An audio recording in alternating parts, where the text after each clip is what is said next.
శుక్లాంబరధరం విష్ణుం శశివర్ణం చతుర్భుజం ప్రసన్నవదనం ధ్యాయేత్ సర్వవిఘ్నోపశాంతయే. గురుర్బ్రహ్మా గురుర్విష్ణుః గురుర్దేవో మహేశ్వరః గురుః సాక్షాత్ పరం బ్రహ్మ తస్మై శ్రీ గురవే నమః.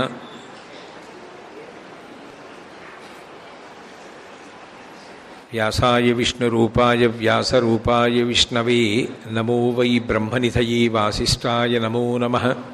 కూజంతం రామ రామేతి మధురం మధురాక్షరం ఆరుహ్య కవితాశాఖాం వందే వాల్మీకికోకిలం.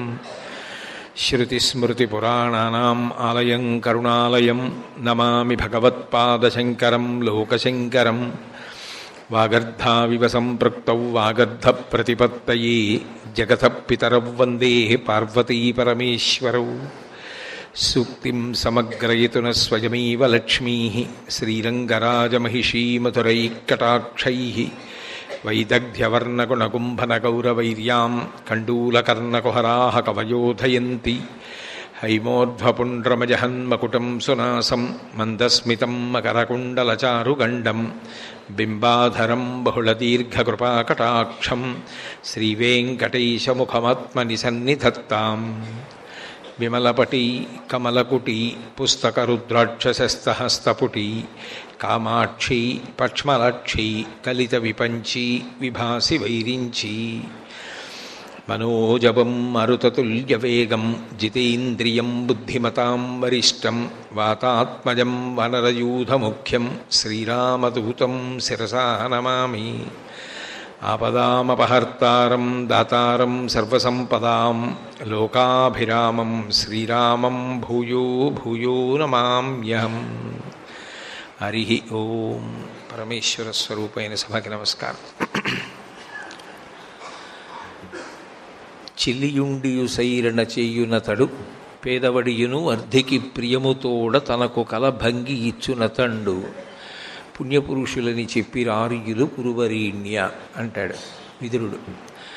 దానికి కొనసాగింపుగా మరికొంత విస్తృతమైనటువంటి రీతిలో విషయాన్ని ప్రతిపాదన చేస్తూ క్షమించువానికని చాలమి పెట్టెదరు అయినంతలపన్ అనూన క్షమయకడు మెరయు తొడవు ఉత్తమ రూపంబు కోరువారు దల్తురు దానిన్ అంటాడు. నిజంగా మహాగంభీరమైనటువంటి అర్థంతో సారవంతమైనటువంటి మాటలను పొదిగినటువంటి ప్రతిపాదన. ఓర్పు అనేటటువంటిది రెండు కారణముల చేత తరిగిపోతుంది. ఎంత ఓర్పు కలిగినవాడు కూడా ఆ ఓర్పుని కోల్పోవడానికి ప్రధానమైనటువంటి కారణములు రెండు. ఒకటి, ఆయన ఓర్పు పట్టాడు అన్న మాటకు అర్థం ఏంటంటే ధర్మాన్ని విడిచిపెట్టకుండా ధర్మాన్నే పట్టుకుని ఉన్నాడు తప్ప ధర్మాన్ని వదిలిపెట్టి వేరొక మార్గంలోకి వెళ్లకుండా తనని తాను నిగ్రహించుకుని ఆ మార్గంలోనే ప్రయాణం చేసి సమస్య ఏర్పడినప్పటికీ కష్టం వచ్చినప్పటికీ దాని వలన శారీరకంగా మానసికంగా ఖేదం కలిగినప్పటికీ దానిని తట్టుకుని నిలబడి ఉన్నాడు అని అర్థం. అంటే ధర్మము ప్రధానమై ఉన్నది ఆ ఓర్పులో. కానీ ఆ కష్టం యొక్క తీవ్రత పెరిగిపోతోందనుకోండి, అతను ఆ కష్టాన్ని తట్టుకోవడం అంత తేలికైన విషయం కాదు. ఇప్పుడు ఆయన ధర్మాన్ని వదిలిపెట్టేశాడు అనుకోండి, ఉత్తర క్షణం దానికి ఒక పరిష్కారం దొరికింది. కానీ ధర్మాన్ని వదిలేయాలి. ధర్మం అన్న మాటని మరిచిపోతే ఆయన సమస్య వెంటనే పరిష్కారం అయిపోతుంది. అలాంటి సన్నివేశం ఏర్పడినప్పుడు ధర్మాన్ని వదిలేసి అధర్మమైనటువంటి మార్గంలో నీ సమస్యకి పరిష్కారాన్ని పొందడంలో నువ్వు ఉత్సాహాన్ని చూపించగలవా అని మొదటి ప్రశ్న. రెండో ప్రశ్న, నువ్వు ఓర్పు పట్టి ఉన్నావు, అవతలవాడు ఈ ఓర్పుని చేతకానితనమని మాట్లాడుతున్నాడు. ఆయనకి ఏం చేత కాదు, అందుకని ఏమీ తిరిగి ప్రతిస్పందించట్లేదు, అందుకని ఆయన ఏమీ చేయట్లేదు, ఎందుకనంటే ఆయన యందు తప్పు ఉన్నది అని ఒకటవ మాట అంటాడు. రెండవ మాట ఏమంటాడంటే ఆయన యందు చేతకానితనం ఉన్నది, ఆయన ఏమీ తిరిగి చేయలేడు, అందుకని ఊరుకున్నాడంటాడు. అప్పుడు ఏమవుతుందంటే యువతల వారిలో ఉద్వేగం కలుగుతుంది, అది కోపానికి దారితీస్తుంది, బుద్ధి పతనానికి దారితీసి అప్పటి వరకు పట్టినటువంటి ఓర్పుని వదిలిపెట్టేస్తాడు. అందుకు విదురుడు ఈ రెండిటి గురించి మాట్లాడుతూ అంటాడు, క్షమించువానికని చాలమి పెట్టుదురు. ఓర్పు పట్టినటువంటి వాడిని చూసి వాడు చేతకాని వాడు అంటారు, వాడు సమస్యకి పరిష్కారాన్ని సాధించుకోలేనివాడు అంటారు. ఆయన అలా ఊరుకున్నాడు అంటే ఆయన తప్పు చేసినవాడు అంటారు. రకరకాలైనటువంటి మాటలు ఎవరికి వారు నిర్ణయానికి వచ్చి అని అవతల ఆయన పట్టినటువంటి ఓర్పు వదిలిపెట్టేలా చేస్తారు. అయినా చాలమి పెట్టెదరు అయినం తలపన్ అనూన క్షమయకడు మెరయు తొడవు. అయినా వదిలిపెట్టకుండా పట్టుకున్నటువంటి ఓర్పు ఏది ఉన్నదో అది మరింత మెరిసేటటువంటి ఆభరణం. అయితే లోకంలో ఏది ఎక్కువ మెరుస్తుందో దానికి ఎక్కువ విలువ ఉంటుంది. బాగా చీకటిగా ఉందనుకోండి, అంత చీకట్లో ఆయన ఒక ఆభరణాన్ని వేసుకుని వస్తున్నాడు, కానీ ఆ ఆభరణపు యొక్క కాంతుల వలన ఆయన వస్తున్నాడు అని తెలుస్తోంది. అంత జిగేల్మనేటటువంటి ఆభరణాన్ని ధరించాడు. ఆ ఆభరణపు కాంతుల వలన ఆయన తెలిసినట్టు. ఉత్తమ రూపంబు కోరువారు, సాధారణంగా భూషణం ఆభరణం ఎందుకు వేసుకుంటారు? ఇంకా అందంగా కనపడాలి అని వేసుకుంటారు భూషణాలు. కానీ అలా పట్టగలిగిన ఓర్పు ఉందే, అది ఆంతరమైనటువంటి గొప్ప రూపాన్ని కోరేటటువంటి వారు. ఆంతర రూపము అంటే భగవంతుని చేత అభినందింపబడేటటువంటి రూపం, మహాత్ములైన వారి చేత ప్రశంసింపబడేటటువంటి రూపం. వాడిరా జీవితం అంటే, వాడిదిరా ధర్మపథం అంటే అని మెచ్చుకునేటటువంటిది, ఋషులు కూడా స్తోత్రం చేసేటటువంటిది. భవిష్యత్తులో యుగాలు మారిపోయినా ఎవరి కథ మార్గదర్శనం చేస్తుందో అంతగా ఒక వ్యక్తి ఎదగడానికి ప్రధాన కారణము అలా ఓర్పు పట్టగలగడమే. ఆ రెండిటి యందు తట్టుకోగలిగితే ఆ వ్యక్తి జీవితమునకు ముగింపు ఉంటుందేమో, కానీ ఆయన జీవితం మాత్రం ఎన్ని యుగాలు మారిపోయినా వ్యక్తులకు మార్గదర్శనం చేస్తూ మాత్రం మిగిలిపోతుంది. అందుకే ఉత్తమ రూపంబు కోరువారు దాల్తురు దానిన్. అలాంటి స్థితిని పొందాలనుకున్నవాడు, మనం అలా భగవంతుని యొక్క అనుగ్రహాన్ని పొందాలనుకున్నవాడు ఈ ఉరిపిడిని తట్టుకుంటాడు, ఈ ఒరిపిడిని తట్టుకుని నిలబడతాడు. అయితే నేను వాచ్యార్థంగా దానిలో ఉన్నటువంటి తాత్పర్యాన్ని ఆవిష్కరించడం కన్నా నేను మీకు ఒక ఉదాహరణ చూపించగలిగాను అనుకోండి, మీరు దాన్ని తొందరగా పట్టుకోగలుగుతారు. దీనికి ఉదాహరణ చెప్పడానికి మీరు ఏ కావ్యాన్ని ఏ పురాణాన్ని తీసుకున్నా మీకు అర్థమైపోతుంది. ఓ ప్రహ్లాదోపాఖ్యానంలో హిరణ్యకశిపుడు మాట్లాడినా ప్రహ్లాదుడి యొక్క ధర్మాన్ని ప్రశ్నిస్తాడు, రామచంద్రమూర్తి యొక్క ఓర్పుని రావణాసురుడు ప్రశ్నిస్తాడు, ధర్మరాజు గారి ఓర్పుని ధృతరాష్ట్రుడు ప్రశ్నిస్తాడు, దుర్యోధనుడు ప్రశ్నిస్తాడు. బాహ్యంలో విదురుని యొక్క ప్రతిపాదన ఏమిటి? ధర్మరాజు గారు రాశీభూతమైనటువంటి ఓర్పు. అందుకే మీరు చేసినది మోసమని తెలిసి కూడా తన అన్నో మాటకి తాను కట్టుబడ్డాడు. నువ్వు మోసం చేసావు కాబట్టి నేను ఇప్పుడు కట్టుబడనలేదు, నేను కట్టుబడతానని అన్నాను, నేను కట్టుబడుతున్నాను. నా వైపు నుంచి ఉంటుంది ధర్మం, అవతల వారిని బట్టి ఉండదు. మీరు అలా ఉన్నారు కాబట్టి నేను ఇలా ఉంటానని ధర్మం ఉండదు. నేను ఎలా ఉండాలో అలా ఉండడం ధర్మం. కొడుకుగా మా నాన్నగారు నాకు ఆస్తిలో ఎక్కువ ఇవ్వలేదండి, అందుకని నేను నాన్నగారికి కాళ్ళు దూపడతాను అనరు. అసలు ఆస్తి ఇవ్వకపోయినా పుత్రుడిగా తండ్రి కాళ్ళు పట్టడం ధర్మం. ధర్మము నీ వైపు నుండి ఉంటుంది, అంతేగాని ధర్మం అవతల వారిని బట్టి మారదు. అయినప్పుడు ధర్మరాజు గారు తాను చెయ్యవలసినది తాను చేశాడు, తాను పట్టవలసిన ఓర్పు తాను పట్టాడు. నిజానికి ఆయనకి ధృతరాష్ట్రుడి వైపు నుంచి దుర్యోధనుడి వైపు నుంచే కాదు, తన వారి వైపు నుంచి కూడా ఒత్తిడి వచ్చింది. మీరు ఆరణ్య పర్వం పరిశీలనం చేస్తే ద్రౌపదీదేవి ప్రశ్నించింది, భీముడు ప్రశ్నించాడు, ఇది నీ చేతకానితనం కాదా? నువ్వు ఎందుకు ఇలా ఊరుకుంటావు? నువ్వు అను, మనం యుద్ధానికి వెళ్ళి కౌరవుల్ని మట్టు పెడదామంటాడు. కానీ ధర్మరాజు ఒప్పుకోడు. మనం అన్న మాటకి మనం కట్టుబడడం ధర్మం, అంతేకాని మధ్యలో మనకి వేరొక పరిష్కారం దొరికిందని మనం కౌరవుల్ని చంపగలమని అన్న మాట వదిలిపెట్టి మనం వెళ్ళి యుద్ధం చేయడం ధర్మం కాదు.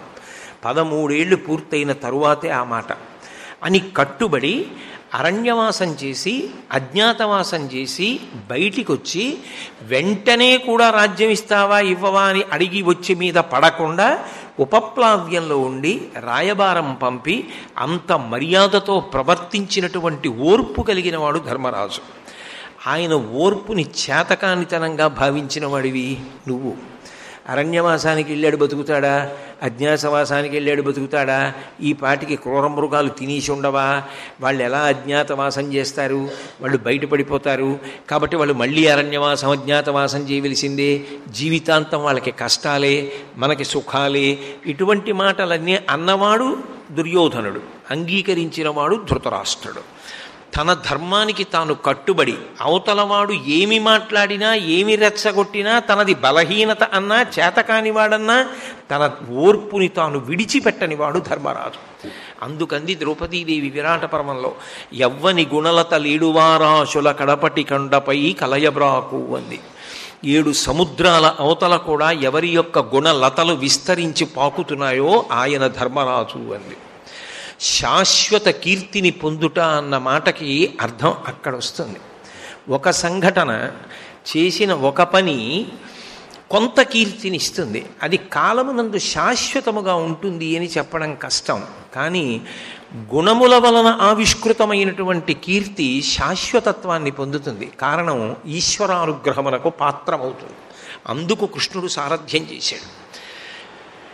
కాబట్టి అనూన క్షమయ, తరిగిపోని ఆ ఓర్పుందే, ఒరిపిడికి తట్టుకోగలిగిన ఓర్పుందే, అది గొప్పది. నేను మీకు ఒక్క విషయం చెప్తాను. రాముడు అరణ్యవాసానికి బయలుదేరేటప్పుడు కౌసల్యామాత ఒక అద్భుతమైన మాట చెప్పింది.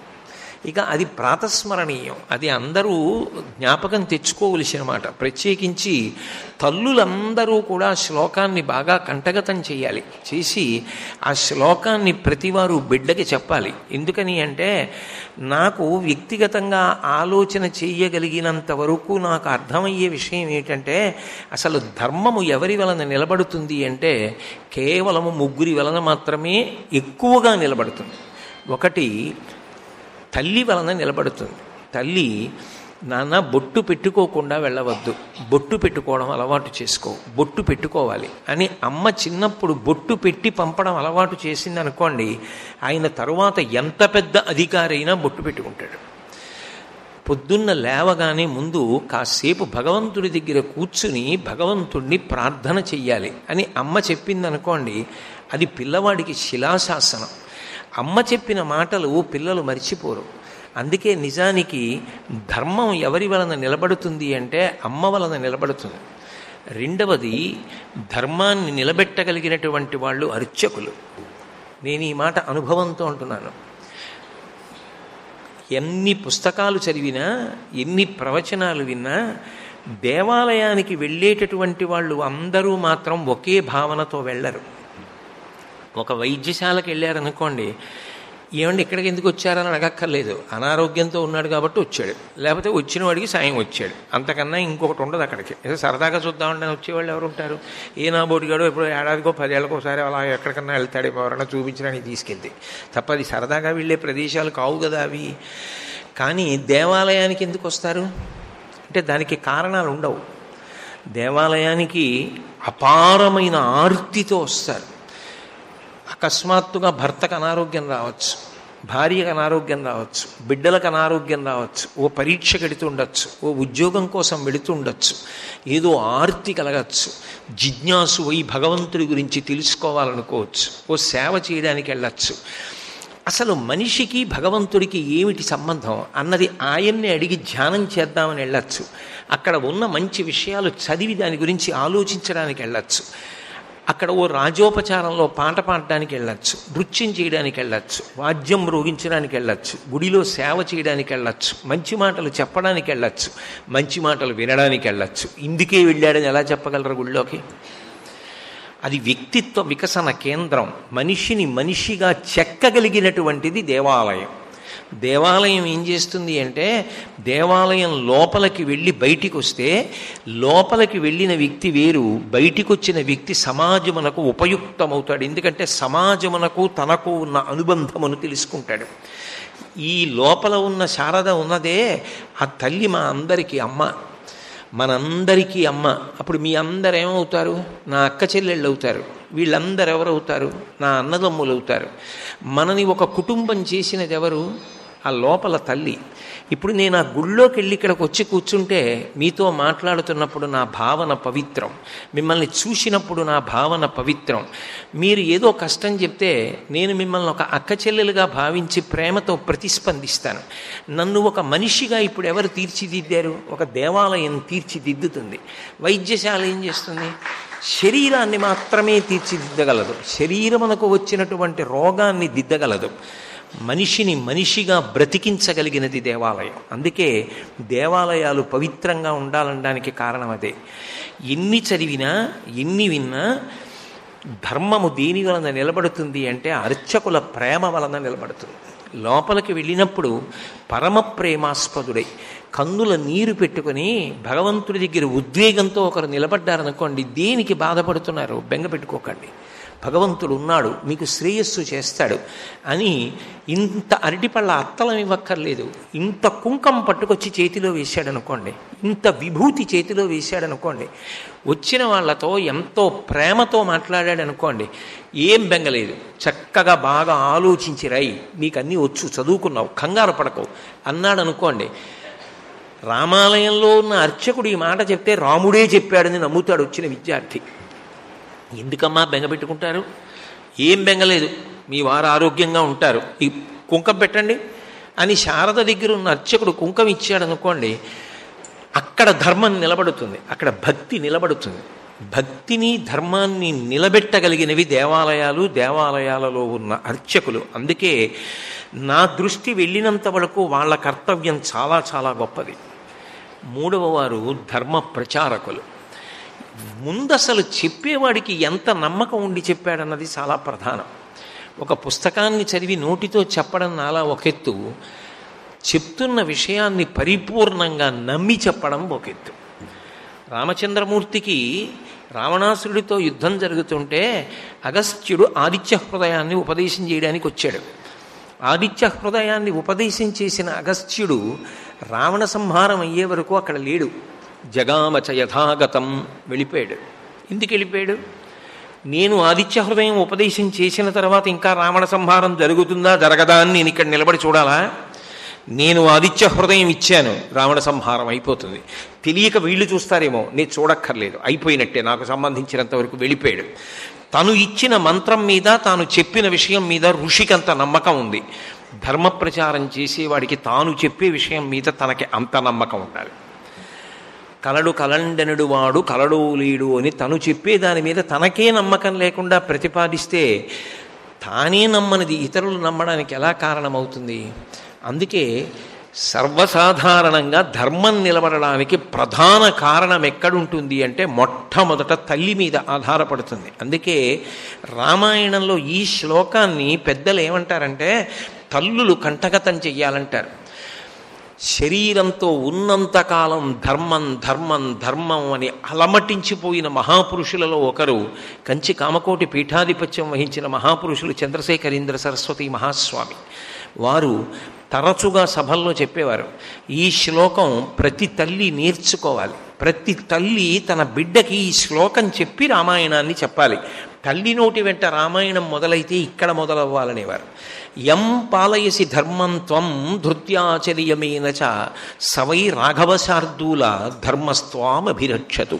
నిన్న మీతో మనవి చేశాను, రామ ఇంతకాలం ధర్మం పట్టుకున్నావు, శాస్త్రం ఏం చెప్పిందో చేశావు. ఎందుకు చేశావు?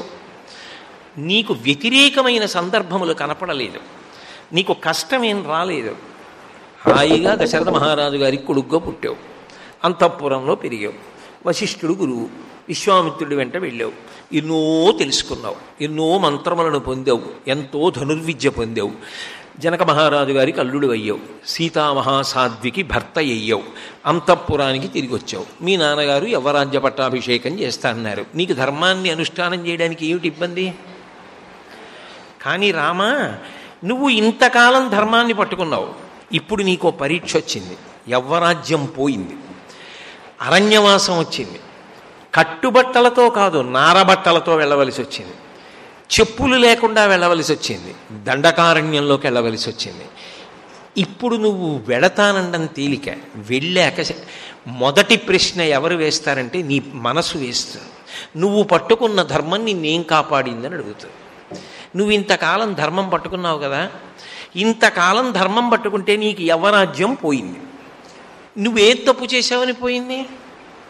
అది దశరథుడు చెప్పలేదు, ఎవరూ చెప్పలేరు. రాముడు ఏం తప్పు చేశాడు ఎవరూ చెప్పలేరు, ఎందుకంటే రాముడు ఏ తప్పు చేయడు. మరి రాజ్యం ఎందుకు పోయింది? రాజ్యం పోయింది. పోని రాజ్యం పోతే పోయింది, అంతఃపురంలో ఉండనిచ్చారా? అరణ్యవాసం వచ్చింది. ఇప్పుడు మొదటి ప్రశ్న నీ మనసు వేస్తుంది, అక్కడ కష్టం ప్రారంభమవుతుంది. నీకు నువ్వు జవాబు చెప్పుకోవడం చాలా కష్టం, ఇతరులకు సలహా చెప్పడం చాలా తేలిక. నిన్ను నువ్వు ఓదార్చుకోవాలి. కాదు కాదు ధర్మాన్ని పట్టుకోవలసిందే అని నువ్వు నమ్మాలి. 2, నువ్వు వెడుతున్న కొద్దీ కష్టాలు ఎక్కువ అవుతాయి. ఇన్నాళ్ళు ఎలా సుఖాలు పడ్డావో ఇప్పుడు కష్టాలు అలా ఎక్కువ అవుతాయి. ఎందుకంటే నువ్వు వెడుతుంటే రాక్షసులు వస్తారు, నువ్వు వెడుతుంటే క్రూర మృగాలు వస్తాయి. నువ్వు ఎక్కడో కొండ చర్య మీద ఒక పర్ణశాల నిర్మించుకు పడుకోవాలి, పావులు పాకుతాయి మీద. చెప్పారు హనుమ నిజంగానే. ఆయన పడుకున్నప్పుడు ఒంటి మీద పావులు విషక్రిములు పాకుతుండేవిట రామచంద్రమూర్తికి. మరి అరణ్యంలో అవి పాకపోతే ఇంకేం పాకుతాయి? ఎన్నో పెట్టుకుంటేనే దోమలు వస్తుంటే అరణ్యంలో ఇవన్నీ రాకుండా ఉంటాయా? కాబట్టి ఇవన్నీ వస్తూ ఉంటాయి. నువ్వు ఇక్కడ తినే రాచ అన్నం అక్కడ ఉండదు. అక్కడ నిలవ ఉండే పదార్థాలు తెచ్చుకొని ఇంట్లో పెట్టుకోవడానికి ఏం ఉండదు. గారపిండి ముద్దలు కట్టి ఇంట్లో పెట్టుకుని బయట హోరున వర్షం పడుతుంటే బయటికి వెళ్ళలేకపోతుంటే గారపిండి ముద్ద తినాలి. ఇక్కడ రాచ అన్నం తిన్నావు, వీణాన వాదనతో నిద్ర లేచావు, పట్టపుటీనికి మీదెక్కి తిరిగావు, తెల్లగొడుగు కింద వెళ్ళావు, ఇప్పుడు అవి ఉండవు. అప్పుడు ప్రతి క్షణం నీ మనసు ప్రశ్న వేస్తుంది, పట్టుకున్న ధర్మం ఏమిచ్చింది అని. అప్పుడు ధర్మాన్ని వదిలిపెట్టేయడానికి అవకాశం ఉంటుంది. ఎందుకని? 1 రోజు భరిస్తావు, 2 రోజులు భరిస్తావు, 3 రోజులు భరిస్తావు, 14 ఏళ్ళు భరించాలి. ఈ కష్టం ఇంతే ఉంటుంది అని చెప్పడం ఎవరికీ సాధ్యం కాదు. ఈ కష్టం విస్తరించే అవకాశం ఉంటుంది. అయిందా లేదా? సీతాపహరణం జరిగిందా? దశరథుడు మరణించాడా?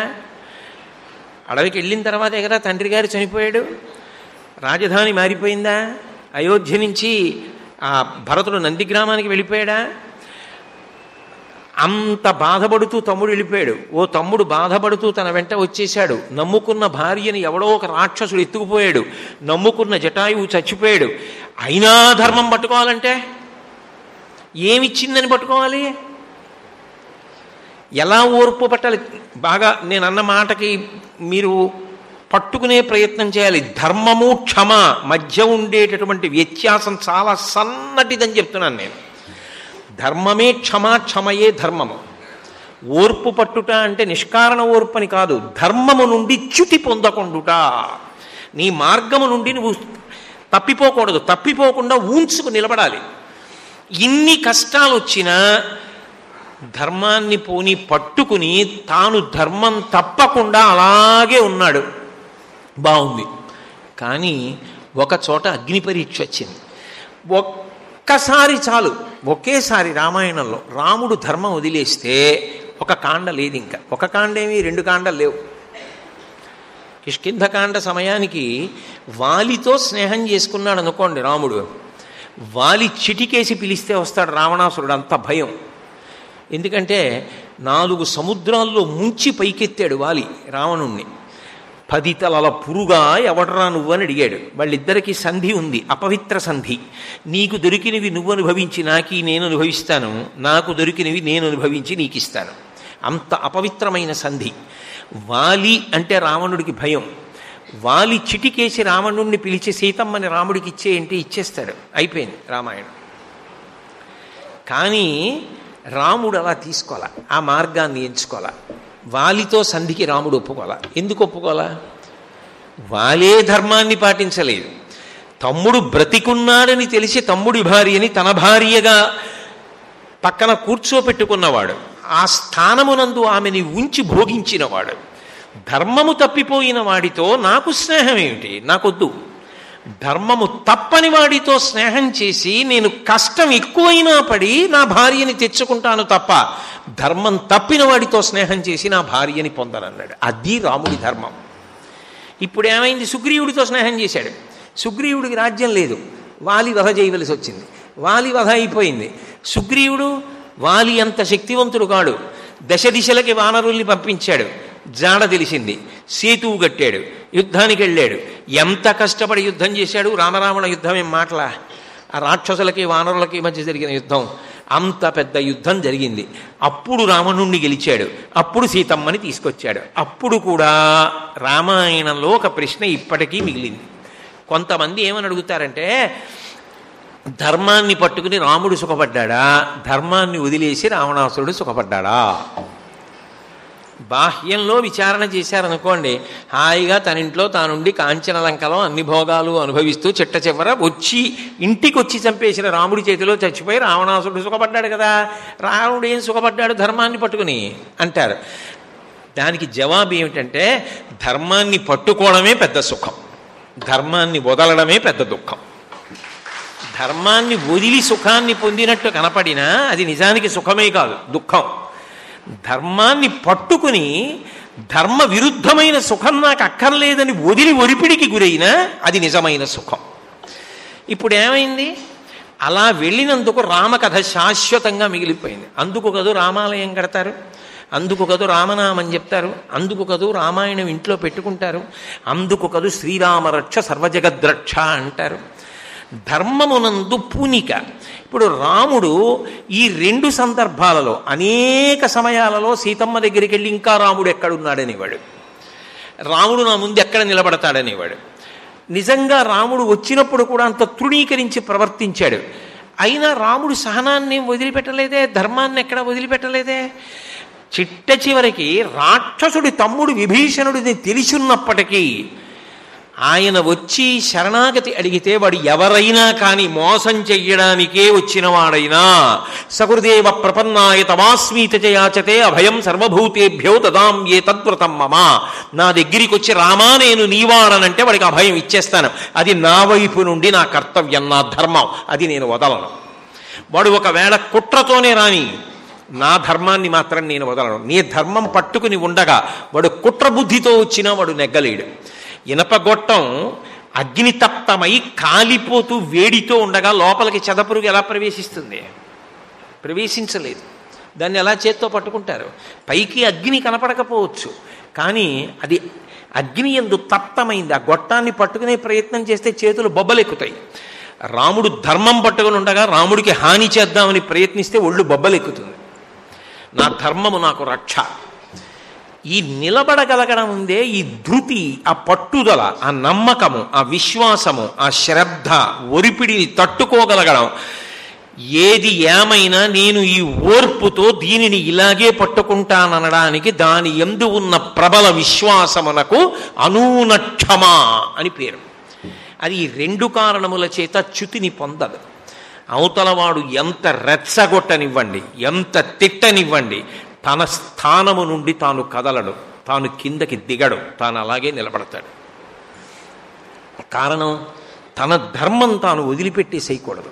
వదిలిపెట్టకుండా ఉంచుకోగలిగితే అది ఉత్తమ రూపంబు కోరువారు దాల్తురు దానిన్. వాడు ఉత్తమమైన రూపమును పొందినవాడు. లోకంలో బాహ్యంలో ఏదో ఒక అందమైన రూపం ఉందనుకోండి, లోకమునందు ప్రశంసింపబడుతుంది. ఆయన బాగున్నారండి అంటారేమో, లేకపోతే ఏదో ఆయన చాలా అందంగా ఉంటారు అని ఆయన పక్క స్థానాన్ని కోరుకుంటారేమో, ఆయన మా కుటుంబంలో ఉన్నాడు అని కొంతమంది సంతోషిస్తారేమో. కానీ ఒకటి పరిమితి మాత్రం దానికి ఉంటుంది, అది కాలమునందు నశించిపోతుంది. మాకురుధన జన యవ్వన గర్వం హరతి నిమేషత్ కాలసర్వం మాయామయమిదమఖిలం హిత్వా బ్రహ్మపదం త్వం ప్రవిశ విదిత్వా. చాలా అందగాడు అనుకున్న వ్యక్తి ఓ 70 ఏళ్ళో 80 ఏళ్ళో వచ్చిన తరువాత శరీరము జర్జరీభూతమైపోతే ఎలా అయిపోతాడు?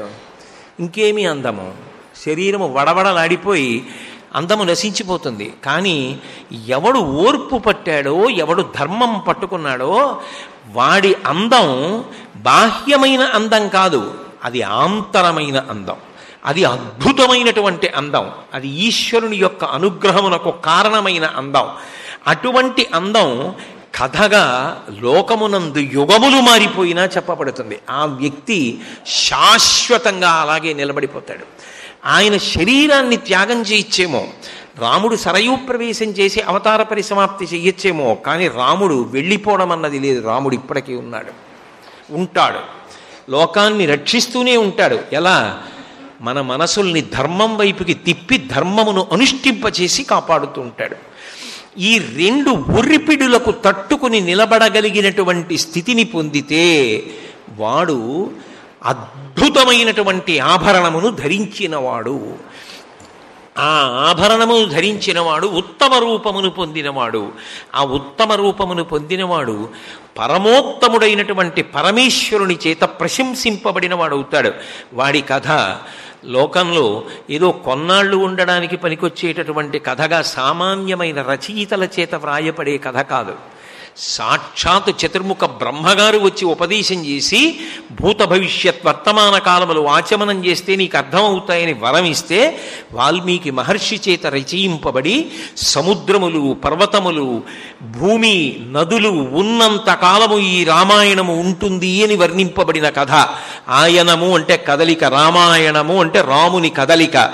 ఆయన కదలికలో ఓర్పు ఉంది, ఆయన కదలికలో ధర్మం ఉంది. అందుకే ఆ కథ శాశ్వతత్వాన్ని పొందింది. అది పట్టుకున్నవాడు శాశ్వతత్వాన్ని పొందుతున్నాడు. అది ఉత్తమ రూపంబు కోరువారు దల్తురు దాని. అందుకంది ద్రౌపదీదేవి, యవ్వని గుణలతలిడువారాసుల కడపటి కొండపై కలయబ్రాకు అంది. ఆ ధర్మరాజు గారు ఒక్కసారి ఇలా చూస్తే చాలట లక్ష్మీ కటాక్షం లభిస్తుందట. ఎందుకని అంటే ఆయన అనుగ్రహిస్తే పరమేశ్వరుడు తథాస్తు అని అనుగ్రహిస్తాడు. ఎందుకంటే అంతటి పరమ భాగవతోత్తముడు. భాగవతోత్తముడు అంటే ఎంత పట్టుకొచ్చి పూజ చేశాడన్నది కాదు, ఈ గుణములను ఎంత పట్టుకున్నాడు, ఉరిపిడిని తట్టుకుని ఎంత నిలబడ్డాడు. ఉరిపిడి లేని అందం ఎక్కడ ఉంటుందండి? ఒక గుణాన్ని అనుకూలంగా ఉన్నప్పుడు పట్టుకోవడం తేలిక, ప్రతికూల పరిస్థితులలో తట్టుకుని నిలబడగలగడమే ధృతి. నువ్వు ఎంత చెప్పావు, ఎన్నాళ్ళు చెప్పావు కాదు, నీకు ప్రతికూల పరిస్థితి వచ్చినప్పుడు దాన్ని పట్టుకు నిలబడగలిగితే నువ్వు రాటు తేలి నిలబడ్డావు. అప్పుడు మెరిసింది, నీ మీద ఉన్న ఆభరణం మెరుస్తుంది. అది అనూన క్షమయ. ఎలా? కడు అనూన క్షమయ ఉత్తమ రూపంబు కోరువారు దల్తురు దానిన్. కాబట్టి ఓర్పు పట్టడము అన్న విషయంలో నువ్వు జాగ్రత్తగా అర్థం చేసుకుంటే ధర్మాన్ని పాటించడం అన్న విషయాన్ని బాగా జ్ఞాపకం పెట్టుకోవాలి. రెండవ విషయం, అవతల వారు ప్రవర్తించిన తీరు వలన నువ్వు పట్టుకున్న ధర్మాన్ని నువ్వు ఏ కారణము చేత మధ్యలో వదిలిపెట్టేయకూడదు. పరిస్థితులు ఏవో వచ్చాయి కదా అని ధర్మాన్ని వదిలిపెట్టేయకూడదు. నీకు తృప్తి దేని వలన కలగాలి అంటే నీకు అనుకూలత ప్రతికూలత వలన కాదు తృప్తి. నీ తృప్తి చివరికి దేని వలన మిగిలిపోవాలి అంటే నేను ధర్మాన్ని పాటించానా లేదా, నేను పాటించవలసిన ధర్మం పాటించాను, అంతే తృప్తి. అందుకే అనుకూలము ప్రతికూలము ఏది కానివ్వండి తాను మాత్రం అలాగే ఉంటాడు. అందుకే రాముడు నవమి నాడు పుట్టాడంటారు. నవమి 9 అంకెకున్న గుణం ఏమిటంటే 9 1 9, 9 2 18, 8 1 9, 9 3 27, 7 2 9, 9 4 36, 6 3 9, 9 5 45, 5 4 9. నాకెక్కాలంత బాగా రావు, ఆ తర్వాత కూడా అంతే. కాబట్టి ఏం చేసినా 9 వస్తూ ఉంటుంది. అంటే కలిసే రానివ్వండి, ప్రతికూలమై ఇబ్బందే రానివ్వండి, రాముడు మాత్రం ధర్మాన్ని పట్టుకున్నానా లేదా అంతే తృప్తి. రాముడు ఏడవలసి వచ్చిందనుకోండి, ధర్మాన్ని వదిలేస్తే ఏడుస్తాడు. కానీ నిజానికి రాముడు అందుకు ఏడిచినది రామాయణంలో లేదు. అంటే ధర్మాన్ని వదలలేదు. నీకు నిజానికి జీవితంలో తృప్తి దేని వలన మిగలాలి అంటే నేను చెయ్యవలసిన ధర్మం నేను చేస్తున్నానా. అందుకే కర్తవ్యము శాంతికారకము. నేను అన్నమాట మీరు బాగా పట్టుకోవాల్సిమండి. నేను చాలా గంభీరమైన మాట ఒకటి వాడుతున్నాను. కర్తవ్యము శాంతికారకము, బాధ్యత దుఃఖహేతువు. కర్తవ్యం అంటే నా వైపు నుంచి ఉంటుంది, బాధ్యత అవతలవాడు పాడైపోతే నేను కారణమైనట్టు. అందుకే మీరు వాంగ్మయాన్ని పరిశీలించండి, బాధ్యత అన్నమాట వాడరు, కర్తవ్యం అన్నమాట వాడతారు. రాముడు నిద్రపోతున్నాడు అనుకోండి సరయూ నదీ తీరంలో, కౌసల్యా సుప్రజా రామ పూర్వాసంధ్యా ప్రవర్తతే ఉత్తిష్ట నరశార్దూల కర్తవ్యం దైవమాన్నికం. ఏమిటి దాని అర్థం? ఓ కౌసల్య యొక్క సుగుణాభిరాముడైన రాముడా, కుమారుడా, పూర్వాసంధ్యా ప్రవర్తతే, పూర్వసంధ్య సూర్యభగవానుడు ఉదయిస్తున్నాడు. ఇప్పుడు కర్తవ్యం ఏం చెయ్యాలి? లేచి దైవమాహ్నికం, ఈశ్వరారాధన చెయ్యాలి. కాబట్టి లే, ఉత్తిష్ట నరశార్దూల, లే. విశ్వామిత్రుడు వచ్చి చెప్పాడు, అలాగేనండి అని. విశ్వామిత్రుడు అలా వెళ్ళగానే రాముడు అలాగే మళ్ళీ ఇటు పక్కకి తిరిగి పడుకున్నాడు. విశ్వామిత్రుడు మళ్ళీ పావుగంట పోయాక వచ్చాడు. ఇప్పుడు మళ్ళీ ఏమంటాడు విశ్వామిత్రుడు? ఇదే అంటాడు, కౌసల్యా సుప్రజా రామ పూర్వాసంధ్యా ప్రవర్తతే ఉత్తిష్ట నరశార్దూల కర్తవ్యం దైవమాన్నికం. మళ్ళీ ఇంకో గంట పోయాక వచ్చి చూశాడు, అటు తిరిగి పడుకుని ఉన్నాడు. ఇప్పుడేమంటాడు విశ్వామిత్రుడు? నీకు బుద్ధి ఉందా రామా, ఇన్ని మాటలు లేపాలి అని అంటాడా? కౌసల్యా సుప్రజా రామ పూర్వాసంధ్యా ప్రవర్తతే ఉత్తిష్ట నరశార్దూల కర్తవ్యం దైవమాన్నికం, అంతే అంటాడు. ఎందుకని? తన కర్తవ్యం చెప్పడం వరకు తాను చెప్తూనే ఉంటాడు. అవతల వాడు అనుష్ఠించకపోతే వాడి కర్మ, వింటే అది వాడి ప్రజ్ఞ, వాడి నమ్మకం, వాడు ఉద్ధరింపబడ్డాడు. నేనేం చేయాలి? చెప్పడం వరకు నా ధర్మం, చెప్పడం తన కర్తవ్యంగా చెప్పేయాలి. అది మనశ్శాంతికారకం. నేనేది చెప్పాలో అది చెప్పానా? ఒక తండ్రిగా నేను ఎలా ఉండాలో అలా ఉన్నానా నా బిడ్డల దగ్గర? ఒక భర్తగా ఎలా ఉండాలో అలా నా భార్య దగ్గర ఉన్నానా? ఒక ఉద్యోగిగా ఎలా ఉండాలో అలా కార్యాలయంలో ఉన్నానా? ఒక పౌరుడిగా ఎలా బ్రతకాలో అలా సమాజంలో బ్రతికానా? ఒక శిష్యుడిగా ఎలా ఉండాలో అలా మా గురువుగారి దగ్గర ఉన్నానా? ఒక ప్రవచనం చేసేటప్పుడు దేనికి కట్టుబడి మాట్లాడాలో అలా దానికి కట్టుబడి మాట్లాడానా? కర్తవ్యం నా వైపు నుంచి ఉంటుంది. నేను చెయ్యవలసినది చేశానా లేదా? చేశాను, అయిపోయాను. నేను చేయవలసింది చేశాను, శాంతి. నేను చేయడం కాదు, వాడు కూడా అలా తయారయ్యాడా లేడా? వాడు తయారవ్వలేదనుకోండి, నేను ఏడుస్తూ నాకు రక్తపోటు వచ్చేసి, నాకు ఒత్తిడి వచ్చేసి, అనారోగ్యం పాలైపోయి 36 మందులు వేసేసుకుని వాడా వినక నేనా తట్టుకోలేక ఎవరు పాడయ్యారు? వాడు బాగానే ఉన్నాడు, మాట వినక. వాడు వినలేదని నేను పాడైపోయాను. కర్తవ్యం మిమ్మల్ని శాంతిలో ఉంచుతుంది, బాధ్యత ముంచేస్తుంది. అందుకే శాస్త్రాలు ఎప్పుడూ కూడా బాధ్యతలు, బరువులు ఇలాంటివి మాట్లాడవు, కర్తవ్యం మాట్లాడతాయంతే. నృశంసం వా ప్రజారక్షణ కారణాత్ పాతకం వా సదోషం వా కర్తవ్యం రక్షతా సదా రాజ్యభార నియుక్తానాం యశధర్మ సనాతన, అంతే విశ్వామిత్రుడు. మహాత్ములైన వారు ఎప్పుడు ఎక్కడ మాట్లాడినా కర్తవ్యత నిష్ఠ. కురు కర్తవ్యం, నువ్వు చెయ్యవలసిన కర్తవ్యాన్ని నువ్వు చెయ్యి. నువ్వు ఏది చెయ్యాలో అది చెయ్యి, దాని పర్యవసానాల గురించి నీకెందుకు? నిమిత్త మాత్రం భవ సవ్యసాచి. కర్తవ్య ప్రబోధమే భగవద్గీత. ఎక్కడ చెప్పినా కర్తవ్యం అన్న మాట మాట్లాడతారు. కర్తవ్యము అంటే నేను చెయ్యవలసినది. ఎప్పుడు దాని యందు ఊంచుకోవడం మనిషికి రావాలి. దానికి ప్రతిబంధకం ఏమిటి? ఓర్పు ఎందుకు పోతుంది? పొద్దున చెప్పాను, 11ంటికి చెప్పాను, మధ్యాహ్నం చెప్పాను, అయినా నీ తలకెక్కలేదంటే నేనేం చేయాలి? వీడు గుద్దుకుపోతున్నాడు, వాడు హాయిగా ఉన్నాడు. ఏమిటి ఉపయోగం నీకు? వాడు ఎన్ని మాటలు వినలేదో అన్ని మాటలు చెప్పి నేను చెప్పవలసింది చెప్పానా లేదా? నువ్వు ప్రశాంతంగా ఉంటావు. కర్తవ్యము శాంతికారకము. కర్తవ్యమే ఆచారము, ఆచారమే ధర్మము. ఆచార ప్రభవో ధర్మ.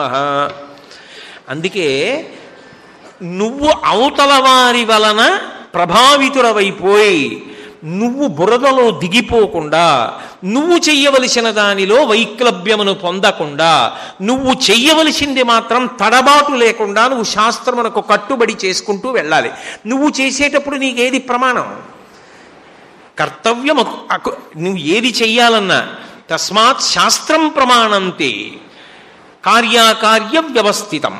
నువ్వు ఏది చెయ్యాలన్నా శాస్త్రము ప్రమాణముగా తీసుకుని ఇది చెయ్యాలి అంటే శాస్త్రము చెప్తే చెయ్యి, ఇది చెయ్యొద్దు అంటే శాస్త్రము చెప్పింది కాబట్టి నేను ఇది చెయ్యను అని వదిలిపెట్టేసి. అలా వదిలిపెట్టగలగడానికే ఎక్కువ ధృతి కావాలి, పట్టుకోవడానికి ధృతి అక్కర్లేదు. ఎందుకంటే చెయ్యవద్దు అన్న పని చెయ్యకుండా ఉండడానికి మనిషికి ఎక్కువ ధైర్యం కావాలి, దాని మీద ఎక్కువ నమ్మకం కలగాలి. పెద్దలు వద్దన్నారు, నీ చేయను. ఏది వద్దన్నారో అదే చెయ్యాలనిపిస్తుంది. ఏది చేయమన్నారో అది ఏది చేయమన్నారు కదా అని చేసేస్తారు. వద్దన్నది చెయ్యకుండా నిగ్రహించుకోవడానికి మాత్రం చాలా ధైర్యం ఉండాలి. అందుకే రామాయణ భాష అలా ఉంటుంది. సవీష్మజాలం బలవాన్ దదర్శ వ్యాసక్త వైఢూర్య సువర్ణజాలం యథా మహత్స్రా వృషిమేఘజాలం విద్యుచ్చినద్దం సవిహంగజాలం అంటారు సుందరకాండలో. రావణాసురుడి అంతఃపురంలో ఓ కిటికీకో పరదా కట్టారు, దానికి వజ్రాలతో ముత్యాలతో జాలు కట్టారు. అది గాలి వచ్చినప్పుడు ఊగితే ఆకాశంలో మేఘాలు కదిలినట్టు ఉంటుంది. ఆ కిటికీ పరదా అంత అందంగా ఉంటుంది, ఇంకా అంతఃపురం ఎంత అందంగా ఉంటుంది. ఆ కిటికీ పరదాని హనుమ చాలా బలంతో చూశారన్నారు మహర్షి. ఇటు ఆ పరదా చూడడానికి అంత బలం ఎందుకు? అది ఏమైనా ఎత్తాలా మీదేసుకోవాలా? చూడడమే కదా. పోనీ చూడడం కూడా చాలా భయంకరమైందండి అంటే మనసు చిదిరిపోకుండా ఉంచుకోవడానికి శక్తిని కూడా తీసుకుని చూశాడనొచ్చు. మనోరంజకత్వమునకు కారణమైనది, అంత అందంగా ఉంది. దాన్ని చూడడానికి బలం ఎందుకు అంటే సవీష్మజాలం బలవాం దదర్శ. బలం ఎందుకో తెలుసా? నీ కర్తవ్యం నువ్వు మరిచిపోకుండా ఉండడానికి నీకు బలం కావాలి. ఆ కిటికీ పరదాయే అంత అందంగా ఉంటే పరదా పక్కకి తీస్తే కిటికీ ఎంత బాగుంటుందో. గోడల నిండా ముత్యాలి, వజ్రాలి, రత్నాలి, స్తంభాల నిండా ముత్యాలి. అబ్బా, ఏమి దీపాలు, ఏమి కాంతులు, ఏమి అంతఃపురాలు, ఏమి ఏనుగులు, ఏమి గుర్రాలు, ఏమి రావణాంతఃపురం, ఏమి కాంచనలంక అని ఆయన ఇవన్నీ చూస్తూ కూర్చున్నాడు అనుకోండి, ఇంకో 5 ఏళ్ళు అక్కడే ఉంటాడు. సీతమ్మని మర్చిపోతాడు, అసలు ఎందుకు వెళ్ళాడో మర్చిపోతాడు. తను ఏది చెయ్యాలో అది గుర్తుంచుకోవడానికి అక్కర్లేని విషయాన్ని వదిలిపెట్టేయడానికి నీకు ధైర్యం ఉండాలి, బలం ఉండాలి. అందుకు సవేష్మజాలం బలవాంత దర్శ. ఇది సీతమ్మ కాదు, దీన్ని చూస్తూ నాకెందుకు అని వదిలేయడానికి, అంత ఆకర్షించేదాన్ని చూసి కూడా ఆకర్షింపబడకుండా వెళ్ళిపోవడానికి బలం కావాలి, ధైర్యం కావాలి. నిషిద్ధ కర్మ ఆకర్షణ కలిగి ఉంటుంది. నిషిద్ధ కర్మకున్న గొప్పతనం ఏంటంటే బలవంతంగా మీ చేత చేయించదు, అది మిమ్మల్ని ఆకర్షిస్తుంది. అందుకే భాగవతంలో అఘాసుర వృత్తాంతం అని ఉంటుంది. అఘము అంటే పాపము. ఆ మహానుభావుడు పోతన గారు భాగవతాన్ని ఆంధ్రీకరిస్తూ పాపపు రక్కసుడు త్రోవ పడియుండి నృపా అని అంత గొప్పగా ఆంధ్రీకరించారు. అఘాసురుడికి పాపపు రక్కసుడు అని ఆంధ్రీకరించారు. ఆయన మింగలేదు ఆ కృష్ణుడితో ఉన్నటువంటి వాళ్ళందరినీ, ఆయన నోరు తెరిచి అలా కూర్చున్నాడు అంతే. కానీ వీళ్ళు అనుకున్నారు, అబ్బా ఏమిట్రా పైనంతా మేఘమండలంలా ఉంది, లోపల ఎర్ర తివాచీలా ఉంది, ఎంత బాగుందో, ఎంత మెత్తగా ఉందో, ఇంతకు ముందు ఎప్పుడు లేదే మనం వెళ్ళే త్రోవలో, ఇదేమిటి ఇంత అందంగా ఉంది అని అనుకున్నప్పుడు నిన్న లేనిది ఇవ్వాలి ఎలా ఉంటుందన్న ఆలోచన ఉండాలా? ఎంత మెత్తగా ఉందో నడుస్తుంటే అది కొండ చిలువ నాలుక మెత్తగా ఉండదు అని అనుకుని, ఇది కానీ కొండ చిలవేమో అందరం లోపల దాకా వెళ్ళాక మింగేస్తే అని అనుకుని కూడా వాళ్ళకున్న చాలా చాలా గొప్ప గుణం ఏమిటంటే, మన వెనక కృష్ణుడు ఉన్నాడు. బకువెంటంచను కృష్ణు చేతయనచున్ దుర్వారులై పోవగం. మన వెనక కృష్ణుడు ఉండగా వీడు మన్నేం చేస్తాడని కృష్ణస్మరణంతో వెళ్ళారు, కృష్ణుడు ఉన్నాడన్న నమ్మకంతో వెళ్ళారు. అందుకని మింగేసిన బతికారు. పాపము ఆకర్షిస్తుంది. నిషిద్ధ కర్మ ఏం చేస్తుందంటే ఆకర్షిస్తుంది. రా రా, ఇది అనుభవించు, ఇది చెయ్యి, సంతోషపడు, సుఖపడు. ఇంద్రియములు ఆనందం పొందుతాయి, మనసు ఆనందం పొందుతుంది, శరీరం ఆనందం పొందుతుంది. వాడిని కాకినాడ నుంచి రమ్మన్నావు కాబట్టి వచ్చి 3 రోజులు చెప్పాడు, అవన్నీ పట్టు కూర్చుంటే అయినట్టే. విన్నావు కదా, అదో పుణ్యం మార్గశిర మాతంలో అక్కడికి వదిలేయి. అంతేకాని ఆ సహనము, క్షమ, ధర్మము, రామాయణము, సంక్లిష్టత, పరీక్షలు ఇవన్నీ కాసేపు వదిలేయి. ఇంతోడిది ఓసారి అనుభవిస్తే ఏం పెద్ద పర్వాలేదు, లేదు కలియుగం ఇన్ని చెప్తుంది. ఎందుకంటే ఆకర్షించాలి, లోపలికి లాక్కోవాలి. అది నిషిద్ధ కర్మ యొక్క లక్షణం. ఎంత ఆకర్షిస్తుందంటే తినేస్తుంది పట్టుకుని చేసే వరకు. మీరు ఇంకా ఆఖరికి పడలేక సర్లే అని అటు ఇటు చూసేవారు లేరు కదా, అంతే మింగేస్తుంది. మీరు ఒక్కనాటికి కుదరదు అని తిరగబడి నిలబడగలిగారనుకోండి సీతమ్మలాగా, అది మిమ్మల్ని మింగలేదు. అలా నిలబడగలగడానికి కారణం ఏమి అంటే ధర్మము. ఇది నాకు వలసినది కాదు, నేను చెయ్యకూడనిది, చెయ్యవద్దని శాస్త్రము చెప్పింది, చెయ్యవద్దని గురువు చెప్పారు, చెయ్యవద్దని భగవంతుడు చెప్పాడు, నేను చెయ్యను. అది శ్రద్ధ. అందుకే శాస్త్రస్య గురువాక్యస్య సత్యబుద్ధ్యావధారణ సా శ్రద్ధ కదితా సిద్భి యయా వస్తూపలభ్యతే. ఆ శ్రద్ధ ఎవరి యందు ప్రకాశించిందో వాడికి భగవద్ అనుగ్రహం కలుగుతోంది. నిషిద్ధ కర్మ భంజనములు చేయడంలో, కర్తవ్యత నిష్టలో నీకు ఆనందము ఎక్కడ ఎక్కువ ఉండాలంటే నీవు చెయ్యవలసినది చెయ్యడంలో నువ్వు సంతోషాన్ని పొందాలి తప్ప నువ్వు చెయ్యకూడనిది చెయ్యడంలో నువ్వు సంతోషాన్ని పొందకుండా ఉండడం నీకు రావాలి. అలా అలవాటైతే అప్పుడు వాడు అనూనక్షమయ, వాడు ధర్మమును మాత్రమే పట్టుకుంటాడు తప్ప వాడి ఓర్పు జారి ఇంకొక వైపుకి వెళ్ళడు. ఎవరో ఏదో అన్నారని తన ఓర్పుని విడిచిపెట్టి పాపకర్మ వైపుకి వెళ్ళడు. ఒకవేళ అవతల వారన్న దాంట్లో నిజంగా ఏదైనా మంచి మాట ఉందనుకోండి, అంతఃపరిశీలనం చేసుకుని ఉత్తర క్షణం ఒకవేళ నా వలన బాధ కలిగి ఉంటే నేను క్షమింపబడతనుగాక అని చెప్పేస్తాడు తప్ప ఎలాగో అలా తనని తాను సమర్థించుకునే ప్రయత్నం చేయకూడదు. ప్రయత్నిస్తే అది రావణ బుద్ధి. రావణాసురుడు అదే కదా, తాను పుట్టినది ఎవరికి? విశ్రవసో బ్రహ్మ యొక్క కుమారుడు. కానీ ఏమంటాడు?